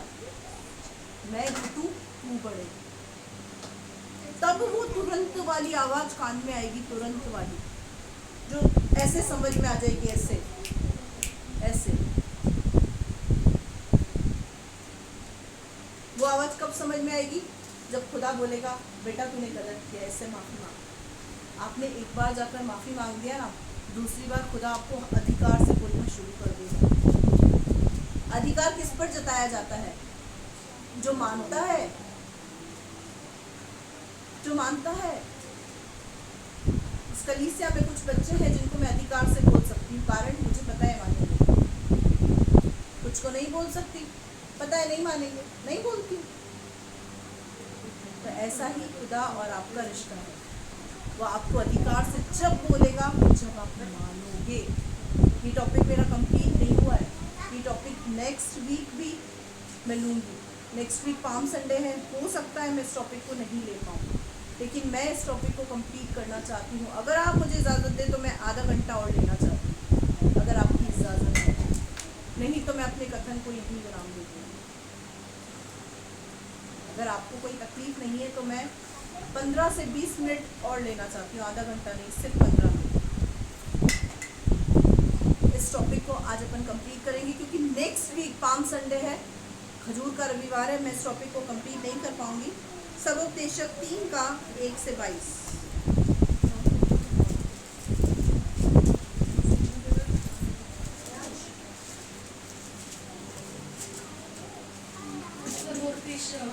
तीसरा अध्याय, पहली आयत, पेज नंबर 806। सब कामों का एक निश्चित समय। सब कामों का एक निश्चित समय है।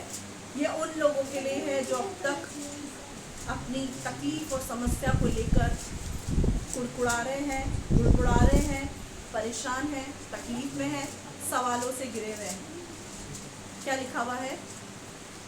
हर एक बात का एक अवसर है, और प्रत्येक काम का जो आकाश के नीचे होता है एक समय है। हर एक काम का समय है। यहाँ लिखा हुआ है हर एक बात का एक अवसर, प्रत्येक बात का, काम का, आकाश और पृथ्वी के नीचे जो हो रहे हैं एक समय है। आपकी दृष्टि में हो सकता है वो समय आज है, लेकिन खुदा की दृष्टि में वो समय अभी नहीं है। आप सोच रहे हो अब तो राइट टाइम है, अभी तक तो ये काम हो जाना चाहिए था, लेकिन खुदा क्या बोल रहा है पता है? ये समय अभी सही नहीं। तेरी दृष्टि में समय सही है, तेरी दृष्टि में नहीं। और जब वो काम नहीं होता हम क्या करते हैं? और कड़वे होते चले जाते हैं। जब हम कड़वाहट से बढ़ते हैं, बुड़बुड़ कुड़कुड़ करते हैं, मेरे प्रियो हम कड़वे हो जाएंगे। अपने जीवन में कड़वाहट को ना रखें। एक मसीह व्यक्ति को कड़वा नहीं होना चाहिए।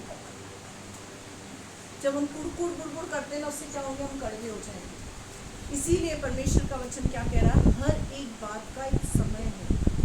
उस समय तक अगर आप धीरज नहीं रख पा रहे हैं तो प्रभु से कहें, प्रभु तेरी आत्मा का ये फल है धीरज, वो फल तू मुझे दे। पवित्र आत्मा के 9 फलों में से एक फल है, उसका नाम है धीरज। प्रभु से कहें, प्रभु वो धीरज तू मुझे दे। मेरे प्रियो यकीन माने, अगर आप आपके समय में परमेश्वर काम करेगा तो आपको सक्सेस नहीं मिलेगी, बिल्कुल नहीं मिलेगी। एक 10 साल का बच्चा अपने पिता से बोले मुझे तो मर्सिडीज लेके दे दो, लेके दे देगा? एक 10 साल का बच्चा बोल रहा है मुझे तो मर्सिडीज लेके दे दो, मैं तो सपने देखता हूँ मैं मर्सिडीज चलाऊंगा, तो पिता उसके सपने पूरे करने के लिए उसको ले देगा क्या? ले देगा? क्या बोलेगा? बेटा अभी सही समय नहीं है, समय आने पर मैं तुझे मर्सिडीज भी लेके दूंगा। बोलेगा नहीं बोलेगा? तो यही जब आपका पिता आपसे बोलता है तो मरोड़ा क्यों उठता है? क्यों तकलीफ होती है? क्यों दर्द होता है? वो भी तो यही बोलता है, बेटा ये समय अभी नहीं है, थोड़ा धीरज रख, ठंड रख बेटा, ठंड रख। वो भी तो यही बोलता है, ठंड रख, धीरज रख। ठंड रख का मतलब क्या है? धीरज रख, ठंडा रहे, ठंडा, गरम मत हो, तेरा समय आएगा। वो बीच में चला था ना, अपना टाइम आएगा, बहुत फेमस हुआ था, अपना टाइम आएगा। अपना टाइम तो आ चुका है, उसका टाइम का इंतजार करो।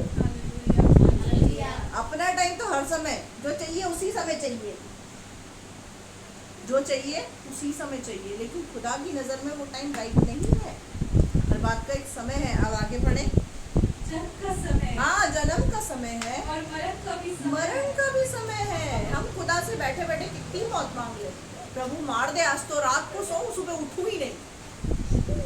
तो काफी लोग तो कोशिश भी करते हैं ऐसे कि नहीं उठ रहा है, मेरे को नहीं उठना है, नहीं उठना है, नहीं उठना है, खत्म कर दे खुदा, मुझे खत्म कर दे। लेकिन परमेश्वर क्या कहता है? जन्म का समय है, मरण का भी समय है। इतनी मांग लो मौत, जहर भी खा लोगे तो भी मौत नहीं आनी है, छत से कूद जाओगे, लंगड़े लूले रह जाओगे, पर मौत नहीं आनी है। क्यों? क्योंकि वो भी तय है। आगे, बोने का समय, बोने का समय है, और बोए हुए को उखाड़ने का भी हाँ, समय। बोए हुए को उखाड़ने का नहीं, काटने का भी समय है। अभी जो समय है ना आपका, वो बोने का समय है, बोने का। मसीह में अपनी मोहब्बत को, अपने आज्ञा पालन को, अपने विश्वास को बोते जाओ, प्रभु के लिए जितना कर सकते हो करो। ये बोने का समय है। जब काटने का समय आएगा ना, तो मजा भी आपको ही आएगा। हालेलुया। आगे, घात करने का समय, हाँ, और चंगा करने का भी हाँ, समय। घात करने का समय है तो चंगा करने का भी समय है। अभी घात हो रहे हैं, बहुत सारी बातों में घात हो रहे हैं। किसी की यहाँ दर्द है, किसी के वहाँ दर्द है, किसी को क्या हो रहा है, किसी को क्या हो रहा है, किसी को दिल में दर्द है, किसी को फेफड़े में दर्द है, किसी को आंतड़ों में दर्द है। तो घात करने का एक समय है, तो चंगा करने का भी एक समय है। तो चंगा भी करेगा, ठंड रखनी पड़ेगी, ठंड, उसके समय का इंतजार करना पड़ेगा। आगे, ढा देने का समय, हाँ, और बनाने का भी समय है। ढा देने का समय, यानी किसी चीज को तोड़ने का समय है, तो उसको बनाने का भी समय है। आगे, रोने का समय, हाँ, और हंसने का भी समय है। हाँ, रोने का समय है तो हंसने का भी समय है। अगर आज आप रो रहे हैं तो जिंदगी भर रोते रहेंगे, ऐसा नहीं है। रोने का समय है तो हंसने का भी समय है। परमेश्वर ने हर समय बनाए हैं। आगे, छाती पीटने का समय, हाँ, और नाचने का भी समय हाँ, है। मौत में छाती पीटते हैं, शादी ब्याह में नाचते हैं, वो भी एक समय है। किसी की मौत में जाते हैं तो छाती पीटते हैं, और कहीं शादी ब्याह में जाते हैं तब छाती पीटते हैं क्या? किसी की शादी ब्याह में जाकर डीजे पर बैठ के छाती पीटते हुए किसी को देखा है? देखा हो तो बताओ। मैंने नहीं देखा, इसलिए मैं बोल रही हूँ। और किसी की मौत में देखा है किसी को बीच में खड़े होकर नाचते हुए? ऐसा अगर हो तो कैसा लगेगा? कितनी हंसी आ रही है हम लोगों को। कोई डीजे पर बैठ के छाती पीट पीट के रो रहा है, आए ये शादी क्यों हो रही है? 4 दिन आएंगे उसको पकड़ के पागल खाने में। क्यों भाई? वो छाती पीटने का समय नहीं है। आप गलत घर में आ गए, जब हो तो ये वहां जाइए, आपकी जरूरत वहां ज्यादा है। क्या हम समझ पा रहे हैं? जब उस चीज का समय है तो क्या हमारा समय नहीं है? हमारा समय भी है, लेकिन उस समय तक परमेश्वर क्या कर रहा है? हमको बना रहा है, बना रहा है, प्यार से बना रहा है। कैसे बोल के? धीरज रख बेटा, धीरज, धीरज। क्यों टाइम ले रहा है पता है? ताकि पवित्र आत्मा का एक और फल, धीरज, हमारे अंदर आ जाए। जब पवित्र आत्मा के 9 फल, आपको क्या लगता है पवित्र आत्मा के 9 फल पे जो प्रचार हुआ था बहुत हल्का प्रचार था? वो एक एक फल हमारी जिंदगी में अंदर लेना ना बहुत आसान काम नहीं है। प्रेम करना आसान है? बोले हाँ बहुत आसान है, सुबह शाम 100 बार आई लव यू बोल दे, इससे ज्यादा क्या कर लेंगे हम प्यार में? मेरे प्रियो, प्यार के ऊपर पढ़ लेना 1 कोरिन्थियों 13 अध्याय। प्रेम झुंझलाता नहीं है, डा नहीं करता है, बुरा नहीं मानता, नफरत नहीं करता है। ऐसा प्यार होता है अनकंडीशनल लव, उसको बोलते हैं true love according to Bible. Bible की हिसाब से देखे तो प्यार वही है, झुंझलाता नहीं है, अनरीति नहीं चलता है, बुरा नहीं मानता। हमको तो बात बात पे बुरा लग जाता है, फिर काय का प्यार, फिर काय का प्यार। अगर आप हमारे प्रति कुछ गलती करें, हम आपको माफ कर दें, वो प्यार है। अगर आप गलती करें, हम थप्पड़ मार दें और फिर रिश्ता ना रखें, वो प्यार है। बाइबल के हिसाब से वो प्यार नहीं। एक एक करके परमेश्वर आपके अंदर क्या कर रहा है पता है? इस समय पवित्र आत्मा के फलों को भूलना। मैं खुदा से जब पूछ रही थी कि खुदा बच्चे इतनी तकलीफ के अंदर क्यों है, परेशानी के अंदर क्यों है, तो खुदा मुझे बोल रहा है मैं इनको बना रहा हूँ बेटा, इनको पिलर्स बना रहा हूँ। 20 लाख की आबादी को ये कैसे संभालेंगे? ऐसे गलत, ऐसा क्यों किया तूने? भाग जाएंगे बेटा लोग। मेरे को खुदा ने ऐसा बोला, खुदा सभी तो बढ़िया काम कर रहा है, कर तेरी कलीसिया है, जो कर रहा है कर। कोई गलत जगह बैठ गया तो उसकी चोटी खींच लेंगे, अगर प्यार अंदर नहीं है तो। पवित्र आत्मा के फल नहीं है तो क्या करेंगे? तोड़ फोड़ कर देंगे। खुदा आपको तोड़ फोड़ करने वाला नहीं, आपको बनाने वाला बना रहा है। पवित्र आत्मा के फलों को एक एक करके क्या कर रहा है? सेट कर रहा है, सेट। और उस सेट में थोड़ा सा तकलीफ होगी। ऑपरेशन होता है, उसमें टाके लगते, दर्द होता है ना। ये बिना टाकों का ऑपरेशन में थोड़ा दर्द तो सहन कर लो। ये बिना टाकों की चीजें अंदर जा रही है, धीरज, प्रेम, कृपा, भलाई। काफी लोगों का एक्सपीरियंस है। मैं बहुत गुस्सेबाज व्यक्ति था, मैं बहुत गुस्सेबाज औरत थी। अगर इसने उस समय ऐसा किया होता ना तो मैं तो उसकी गर्दन उड़ा देती। अभी तो खुदा ने मुझे ऐसा कर दिया है कि मैं उसके लिए बोल रही प्रभु क्षमा कर दी तुझे। मैंने भी क्षमा किया। ये कब हुआ पता है? जब उसने क्षमा का फ्रूट अंदर डाला। ये जो फ्रूट्स आ रहे हैं ना, उनको लो, एंजॉय करो उसको, एक एक करके फ्रूट। जब मैं किसी तकलीफ में जाती हूँ ना, आवाज तो निकलती है, प्रभु ऐसा क्यों कर रहा है तू? प्रभु बोलता है बेटा मैं तैयार हूँ। ठीक है प्रभु, कैरी ऑन, कर तू अपना काम, मैं तैयार हूँ। अगर तू बना रहा है ना, मैं तैयार हूँ। यही करना है जो मरियम ने कहा, मुझे तेरे वचन के अनुसार हो। अनुग्रह आ जाएगा, अनुग्रह। और अनुग्रह आ गया ना तो जिंदगी बदल जाएगी, आनंद और जय आपकी होगी। आप जीवन से बढ़कर जीवन जिएंगे। जो फ्रूट प्रभु दे रहा है ना, उनको एक्सेप्ट करें। तो फ्रूट प्रभु दे रहा है ना, समय ले रहा है ना, तो फ्रूट्स डाल रहा है। मैंने अक्सर देखा है, एक इंसान कभी सुखों में नहीं बनता, नहीं बनेगा। सब कुछ दे दो इंसान को, नहीं बनेगा। वो क्या हो जाएगा? घमंड से फूल जाएगा, मुझे तो सब कुछ मिल गया, मैं तो बहुत अच्छा हूँ प्रभु के सामने, ऐसा हूँ वैसा। प्रभु नहीं चाहता आपको ऐसा बनाना। प्रभु कैसा चाहता है पता है? जब आप दुखों में जाएंगे, निखरेंगे ना, खरे बनेंगे ना, तब जाके ना, जब कोई व्यक्ति आपके सामने आएगा ना, आपको दो गाली बकते जाएगा ना, आप उसको बोलोगे कोई बात नहीं प्रभु, तुझे क्षमा। ये लेवल पर यीशु मसीह को आने के लिए ना 30 साल की मेहनत करनी पड़ी। यीशु मसीह ने दुख उठा उठाकर, आंसू बहा बहाकर आज्ञा मानना सिखाए। तो ये जो दुख आपके जीवन में आ रहे हैं ना, आंसू बहा रहे हैं आप, वो सब आपको बना रहे हैं। हमारे दिनेश भाई बोला करते थे, मुझे उनकी बात बहुत याद है अच्छे से, मैं सिद्धपुर का गुंडा था, गुंडा। आज मैं उनको देखती हूँ ना, तो उनके चेहरे को देखकर मुझे लगता है कि इस बंदे से ज्यादा सीधा व्यक्ति इस कलीसिया में कोई भी नहीं, कोई भी नहीं। इतना नम्र प्रभु ने इनको कर दिया है। मूसा के लिए परमेश्वर ने कहा था ना कि मैं इसके जैसा नम्र व्यक्ति किसी को नहीं पाता। मैं ये बात उनके लिए कह सकती हूँ। क्यों प्रभु ने, क्यों, कैसे बनाया? कैसे बनाया? दुखों में बनाया ना, तकलीफों में ले जाके बनाया, अभी भी बना रहा है। वो बनाने के प्रोसेस में ऐसे ही लेके जाता है आगे। पत्थर फेंकने का समय और पत्थर बटोरने का भी समय, पत्थर फेंकने का, बटोरने का समय आगे, गले लगाने का समय और गले लगाने से रुकने का भी समय। एक समय आता है जब परमेश्वर आपको गले लगाता है, लगाता जाता है। एक समय आता है वो छोड़ देता है। क्यों? क्योंकि गले लगा लगा के लाड प्यार में जब बिगड़ जाता है ना बच्चा, तो उसको छोड़ना भी आता है। ये जो ट्रैक्टर है खुदा ने हमको भी दिया। तो बहुत ज़्यादा पुचकारते हैं ना, तो इन्हें बच्चे ने यहाँ की जगह यहाँ पहुँच जाते हैं। यहाँ पे रखा है, यहाँ पर बैठो, यहाँ की जगह यहाँ पहुँच जाते हैं सर पे। फिर लगता है यार इसको यहाँ से नीचे लाना ही पड़ेगा, ये यहीं चढ़ के उद्यम करता रहेगा।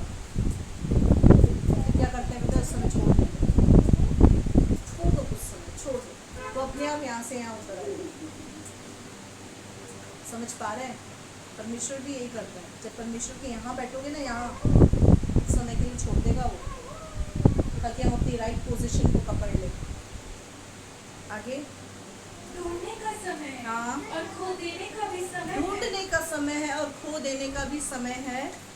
बचा रखने का समय हाँ। और फेंक देने का भी समय हाँ, है। बचा रखने का समय और फेंक देने का भी समय है। हर चीज का एक समय। आगे फाड़ने का समय हाँ। और सीने का भी समय है। फाड़ने का समय और सीने का समय भी। आगे चुप रहने का समय और बोलने का भी समय है। चुप रहने का समय और बोलने का भी समय है।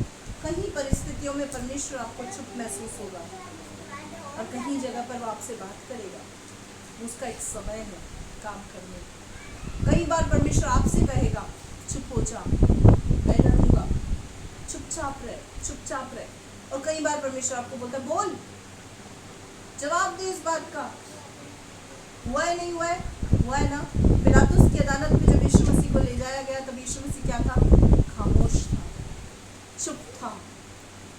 लेकिन जब शास्त्री फरीसियों ने यीशु मसीह को घेर लिया और उससे उत्तर मांगने की कोशिश करी, तब यीशु मसीह बोल पड़ा। तो बोलने का भी समय है, चुप रहने का भी समय है। और अगर हम ये दोनों काम बैलेंस करेंगे ना, हमारी लाइफ बैलेंस चलेगी।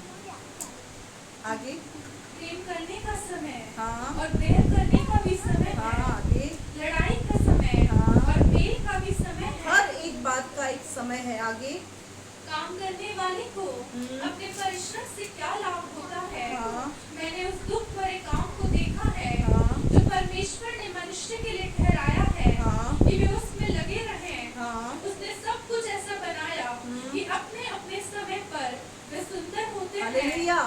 उसने सब चीजें ऐसी बनाई है जो अपने अपने समय पर सुंदर होती है। चलो एक बात आपके सामने रखती हूँ। एक स्त्री गर्भवती है, प्रेग्नेंट है, 9 महीने तक उसके घर वाले इंतजार कर रहे हैं कि देखिए बच्चा कैसा होता है, कैसा होता है, कैसा होता है। तो बच्चा एकदम 12 साल का पैदा हो जाए, बच्चा पैदा हो एकदम 12 साल का पैदा हो जाए, कैसा लगेगा? वो परिवार खुश होगा? वो परिवार क्या बोलेगा? कोई प्रेत हमारे घर में पैदा हुआ है बोलेगा, कोई भूत पैदा हुआ है। क्या लिखा हुआ है? हर चीज अपने अपने समय में सुंदर होती है। इस पृथ्वी पर परमेश्वर ने हर एक बात का एक समय बनाया है। आपकी जिंदगी में भी वो समय परमेश्वर ने नियुक्त किया है जब आपकी समस्याओं को परमेश्वर को दूर करना है। लेकिन वो समस्या अब कहाँ है? वेट हमसे नहीं होता। प्रभु से कहें, प्रभु मुझे वो सामर्थ्य दे ताकि मैं धीरज रख सकूं। सामर्थ्य मांगे परमेश्वर से, आगे बढ़ो। फिर उसने मनुष्य के मन में अनादि अनंत काल का ज्ञान उत्पन्न किया है। हाँ। तो भी जो काम परमेश्वर ने किया है हाँ। वह आदि से अंत तक मनुष्य समझ नहीं सकता। हाँ, परमेश्वर ने हर एक बात का एक समय रखा है, लेकिन मनुष्य की ये छोटी बुद्धि में ये बात फिट नहीं होती। मनुष्य को ये बात समझ में नहीं आती। परमेश्वर पक्षियों से दुखी नहीं है। परमेश्वर पक्षियों को बनाकर नहीं पछताया, परमेश्वर मनुष्य को बनाकर पछताया। कारण पता है क्या है? पक्षी रात को बेफिक्र सोते हैं कि सुबह भर पेट खाना हमारा पिता हमको खिलाएगा। लेकिन मनुष्य 1 महीने का राशन घर में पड़ा है, उसके बाद भी टेंशन में सो रहा है। 1 महीने का राशन घर में पड़ा है, फिर भी टेंशन में सो रहा है। अब देखो कौन मूर्ख है। अंतर देख लो, अंतर। परमेश्वर क्या बोल रहा है यहाँ पर? मनुष्य को मेरी बातें समझ में नहीं आती। आगे मैंने जान लिया है हाँ। कि मनुष्य के लिए आनंद करने हाँ। और जीवन भर भलाई करने के सिवा और कुछ भी अच्छा हाँ, नहीं। ये वो राजा लिख रहा है। सबोपदेशक का कौन है? लेखक सुलेमान। ये कौन लिख रहा है पता है? क्या है उसके पास? धन संपत्ति। पता है आपको? बुद्धि में नंबर 1, धन दौलत में नंबर 1, हर चीज में नंबर 1, किसी बात की कमी नहीं है सुलेमान को। ये लेखक कौन है इसका? सुलेमान। किसी चीज की कमी नहीं है। लड़कियों के मामले में बोले तो 700 रानियां, 300 रखेलियां, 1000 पत्नियां इसके पास, 1000। हम सोच रहे होंगे एक ही नहीं संभलती, ये 1000 लेके कैसे बैठा है? तभी तो बुद्धिमान है, तभी तो बुद्धिमान है। हमसे तो एक ही पति नहीं संभलता, एक ही पत्नी नहीं संभलती, ये 1000 लेके बैठा है। ये उस बंदे का एक्सपीरियंस है जिसको दुनिया में किसी चीज की कोई कमी नहीं है। ये उस बंदे का एक्सपीरियंस है कि मनुष्य के लिए सिर्फ प्रभु में आनंदित रहना और भलाई करना, उसके वचन के अनुसार चलना, इससे इसके सिवा और कोई अच्छी बात नहीं है। सब व्यर्थ है, सब व्यर्थ। प्रभु लाख देगा तो करोड़ मांगेंगे, करोड़ देगा तो अरब मांगेंगे, अरब देगा तो खरब मांगेंगे, खरब देगा तो बोलेगा सब कुछ दे दे अब तो तू, जितना सारी सृष्टि का सब दे दे अब तो तू उठा दे।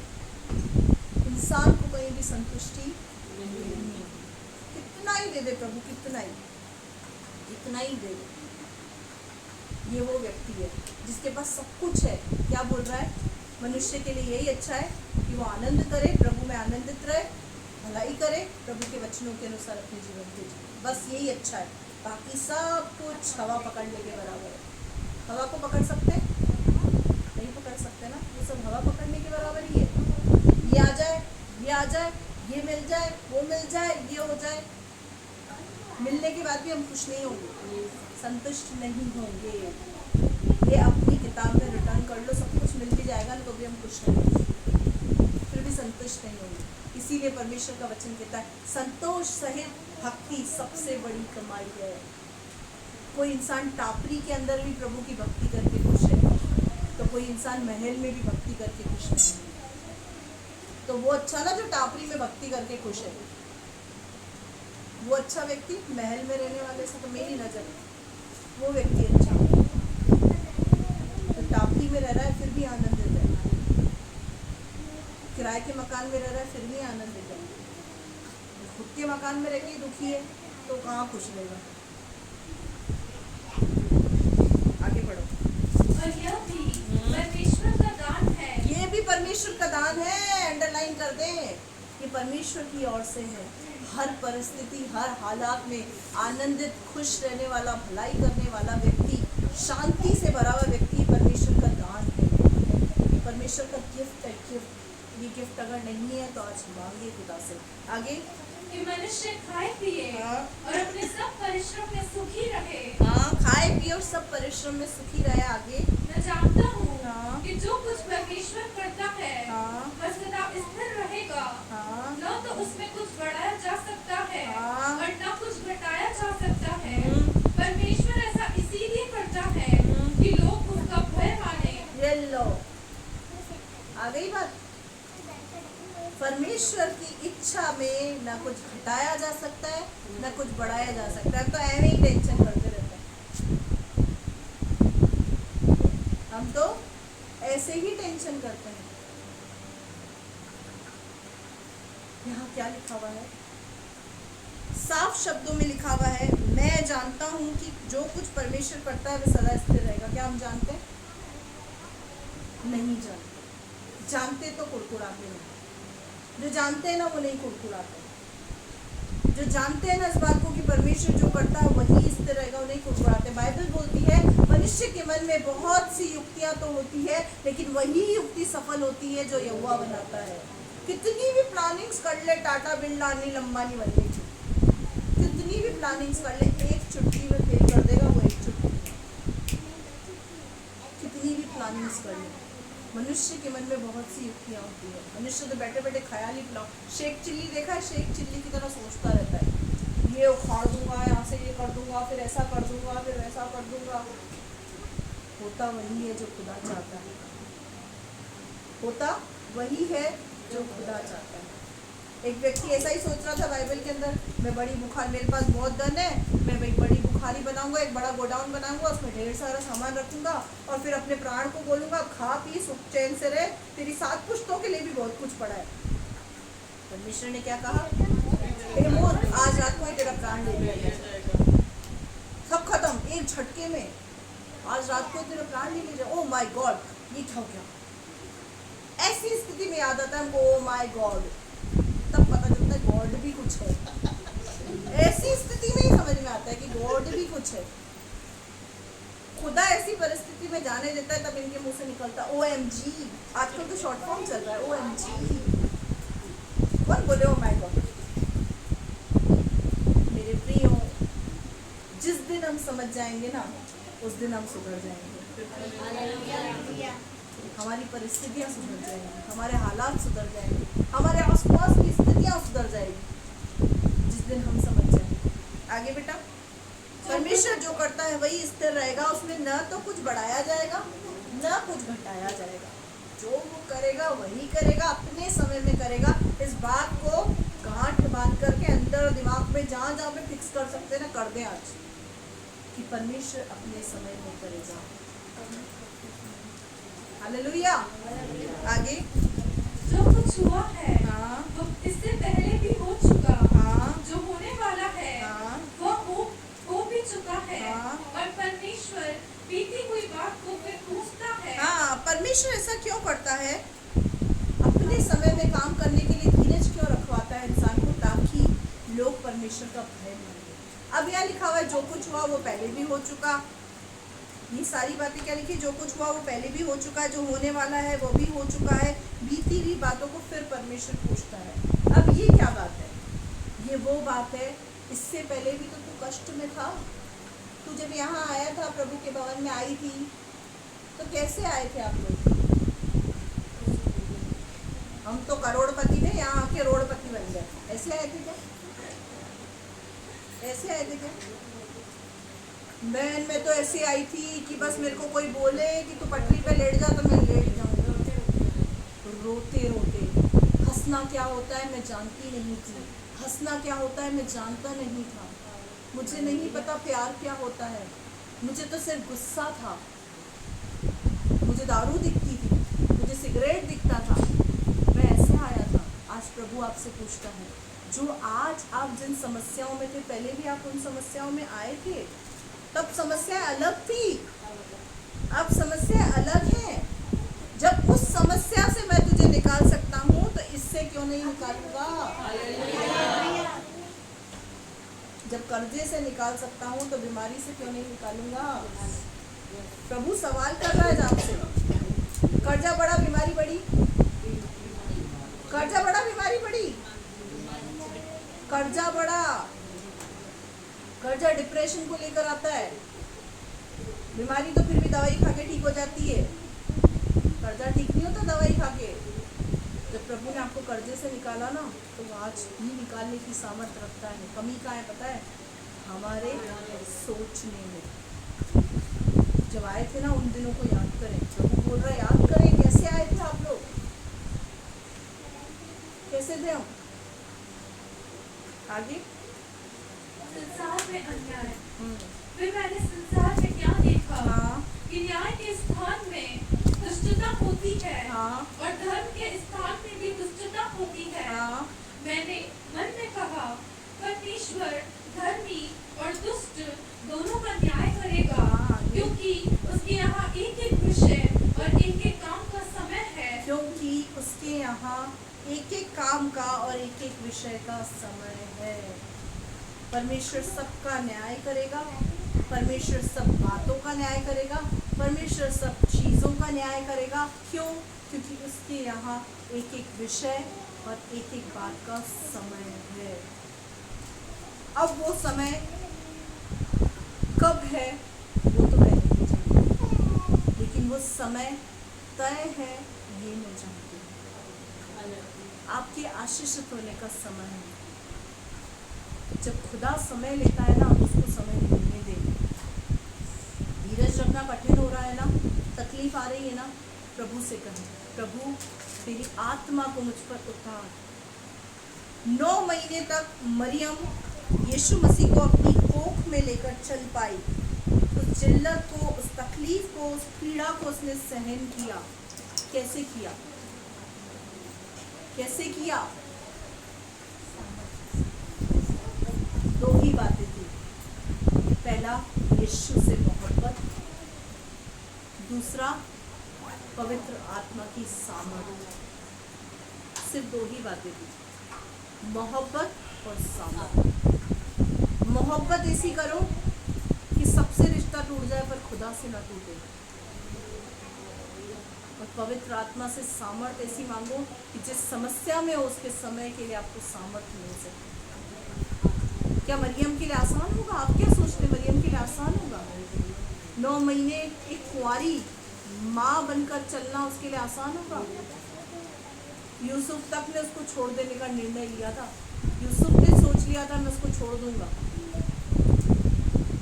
लेकिन परमेश्वर ने कहा इसको मत छोड़, एक पवित्र स्त्री है, इसकी गर्भ में जो है ना वो पवित्र आत्मा के द्वारा है। लेकिन मरियम का जो दुख था ना वो बहुत आसान नहीं था, क्योंकि वो एक कुंवारी माँ थी। उस दुख को उसने सहन किया किसके लिए? उद्धारकर्ता को जन्म देने के लिए। आप जिन दुखों से गुजर रहे हैं उन दुख को अगर आप यीशु के लिए सहन कर रहे हैं ना, तो यकीन माने आपके जीवन से भी यीशु दिखने लग जाएगा। लोग आपको कहेंगे कि आप में यीशु दिखता है। जिस दिन किसी ने आकर आपसे कह दिया ना कि आप में यीशु दिखता है, समझ जाना कि आप यीशु मसीह के बनने के प्रोसेस में चले गए। उस समय उस दर्द को मत देखना जिस दर्द से आप गुजर रहे हैं, उस दर्द को मत देखना। दर्द, तकलीफ, समस्या का सबका एक समय है, आपकी परिस्थितियों का समय है।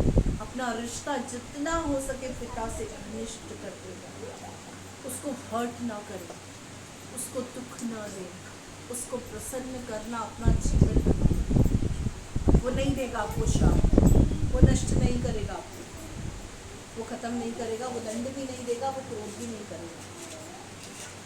उसके पास प्यार है, वो प्यार ही देता है, उसके पास प्यार है। लेकिन अगर आप उसको दुखी कर रहे हैं कहीं ना कहीं, उसको हर्ट कर रहे हैं कहीं ना कहीं, तो अपने जीवन से उस बात को दूर करें। महसूस करें कि आपका खुदा कब आपसे दुखी होता है। आपको महसूस होने लग जाएगा, पता चल जाएगा कि आपकी इस बात से खुदा नाखुश है, पता चल जाएगा। अगर आपका रिश्ता उसके साथ घनिष्ठ वाला है, टू वे कम्युनिकेशन है, बोलने सुनने वाला दोनों तरफ। अगर नहीं है वो रिश्ता, आज से बनाना चाहिए। अब कुछ लोग तो साहब ऐसा है कि प्रार्थना में ही नहीं लगे, वो वाला रिश्ता भी नहीं है निवेदनों वाला, प्रार्थना के निवेदन रखना या क्या, वो ही नहीं है। घनिष्ठ संबंध तो दूर की बात, टॉकिंग टर्म्स ही नहीं है।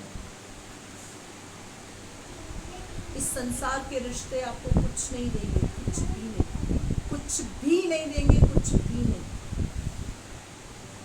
इस संसार के रिश्ते। लेकिन खुदा आपको सब दे सकता है। अपने समय में वो आपको वो देगा जो आपने सोचा भी नहीं होगा। क्या समझ पाए हम इस बात को? खुदा के काम करने का एक समय है, हर एक विषय का, हर एक बात का एक समय है। आज के बाद हम किसी भी बात को लेकर टूट रहे हैं। प्रभु से कहे पवित्र आत्मा पिता के समय तक मुझे धीरज धरने की शक्ति और सामर्थ्य दे। आज से ये मांगेंगे पिता से, और पिता तेरे वचन के अनुसार मुझे दे। चाहे दुनिया मुझे छोड़ दे, लेकिन मैं तेरे बिना नहीं रह पाऊंगी। ये एक रिश्ता आज इसी समय हर एक व्यक्ति मेंटेन करे। आइए अपनी आंखों को बंद करें, बस 5 मिनट और मैं लूँगी। धन्यवाद राजेश, सचमुच खुदा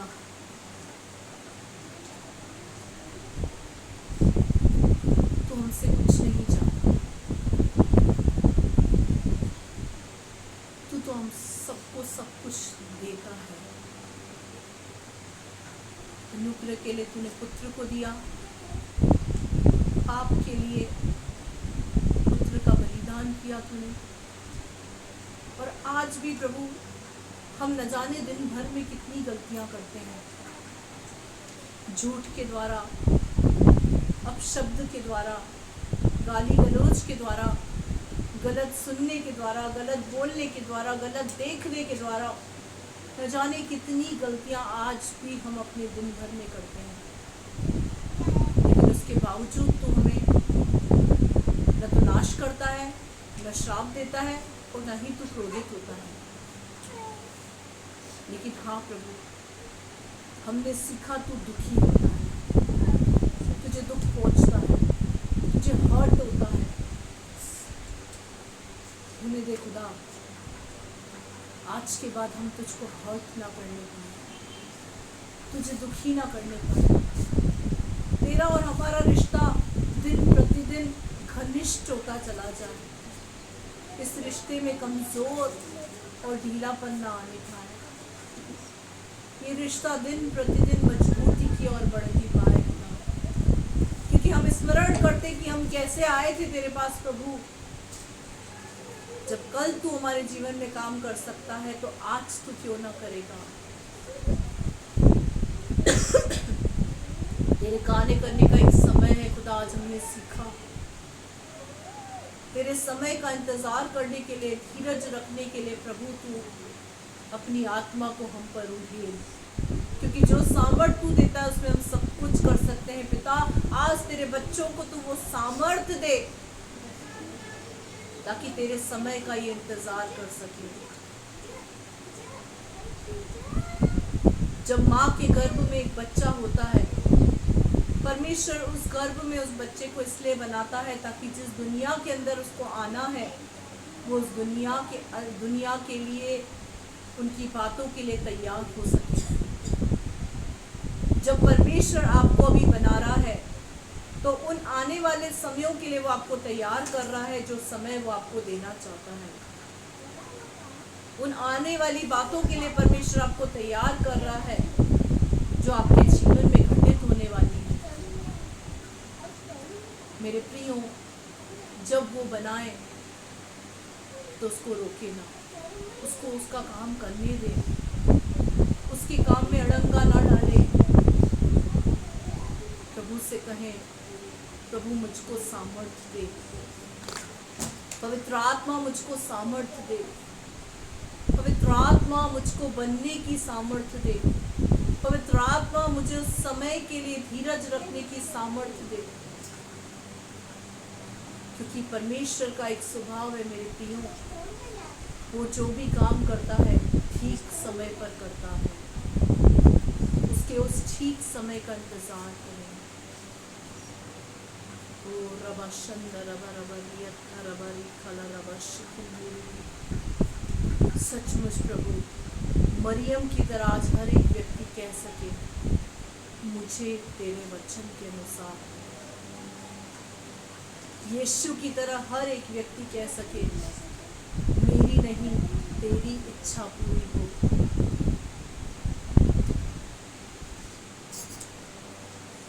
सचमुच खुदा, अब्राहम की तरह हर एक व्यक्ति कह सके कि मैं अपने पिता को प्रसन्न करूंगा।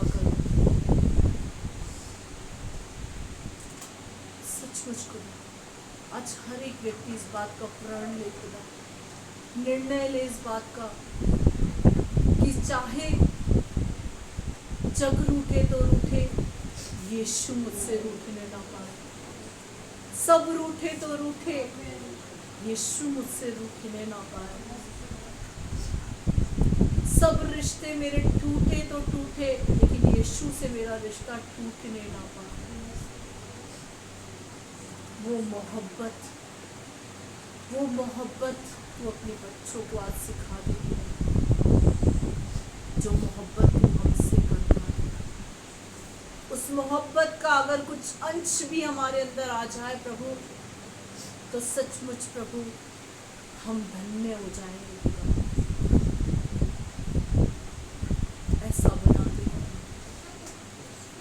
आज के बाद पिता, हम तेरे समय का इंतजार करें, ना कुड़कुड़ाएं, ना बुड़बुड़ाएं, ना फुसफुसाएं, ना एक दूसरे के ऊपर दोष दे, पर तेरे समय का इंतजार करें। क्योंकि जब हम दोष लगाते हैं तो तू दुखी होता है खुदा। हम जब बोलते हैं तेरी वजह से ऐसा हुआ, तेरी वजह से ऐसा हुआ, तो तू बहुत दुखी होता है खुदा। हम तेरे समय का इंतजार करने के लिए तैयार हो जाए, तुझसे घनिष्ठ संबंध बनाने के लिए तैयार हो जाए। हमारे जीवन पर महान स्वर्गीय दयालु मधुरकारी सामर्थ्य परमेश्वर, बड़ी नम्र और दीनता के साथ अब आपके बच्चों को आपके चरणों की वेदी पर लेकर आते हैं। तेरी सुंदर वाणी के लिए प्रभु मैं तेरा धन्यवाद करती हूँ। होने दे पिता, ये जो वचन रूपी बीज बोया जाता है, एक एक की जिंदगी से 60 गुना 70 गुना से बढ़कर 100 गुना प्रतिफल लाने पाए पिता। आज के बाद पिता इनकी जुबान बदल जाए, इनके बोल बदल जाए, इनका जीवन बदल जाए, इनकी सोच बदल जाए, इनके विचार बदल जाए। आज के बाद ये तुझसे मोहब्बत करें प्रभु, तेरी आज्ञा का पालन करें तो पिता डर रख कर नहीं, तुझसे मोहब्बत करके करें। अगर तेरे वचन का पालन करें, तेरी आज्ञाओं को माने प्रभु, तो इस वजह से नहीं कि श्रापित हो जाएंगे, वरन इस वजह से कि तू प्रसन्न होगा। सचमुच खुदा तू काम कर। Hallelujah, thank you Jesus. जीवन को प्रभु के हाथ में देना, अपने आप को प्रभु के हाथ में समर्पित करना। कहें प्रभु आज तो मुझ पर कब्जा, मेरे जीवन में मेरी नहीं परंतु तेरी इच्छा पूरी हो। जैसा आप चाहते हैं वैसा ही कार्य हो प्रभु, आपका कब्जा हो। पवित्र आत्मा को पूर्ण स्वतंत्रता दे अपने जीवन से। कहें पवित्र आत्मा मेरे जीवन पर तू कब्जा कर, खुली आज़ादी है, जैसा आप चाहते हैं वैसा ही कार्य हो। आपकी ओर से आज मैं तैयार होने का, वचन मेरे जीवन में 100 गुना प्रतिफल लाएगा। वचन मेरे जीवन में 100% ब्लेस्ड होने का है। आपने इस प्रार्थना को सुना, धन्यवाद। यीशु के नाम से मांगते हैं, आइए हम अपनी आंखों को बंद करेंगे और परमेश्वर के सम्मुख अपने सरों को झुकाएंगे और आशीष वचन को प्राप्त करेंगे। पिता परमेश्वर का प्रेम, प्रभु यीशु मसीह का अनुग्रह और पवित्र आत्मा की सहभागिता आपके और हमारे साथ सदैव बनी रहे। हम सब कहेंगे आमीन। आइए हम आशीर्वाद को प्राप्त करेंगे। आशीर्वाद को प्राप्त करें कि परमेश्वर आपको आशीष दे, आपकी रक्षा करे, अपने मुख का प्रकाश आप पर चमकाए, आप पर अनुग्रह करे, अपना मुख आपकी ओर करे, आपको अपनी शांति से बने। सब कहे आमीन। प्रभु इन बच्चों के द्वारा आपको आशीष दे। जय मसीह।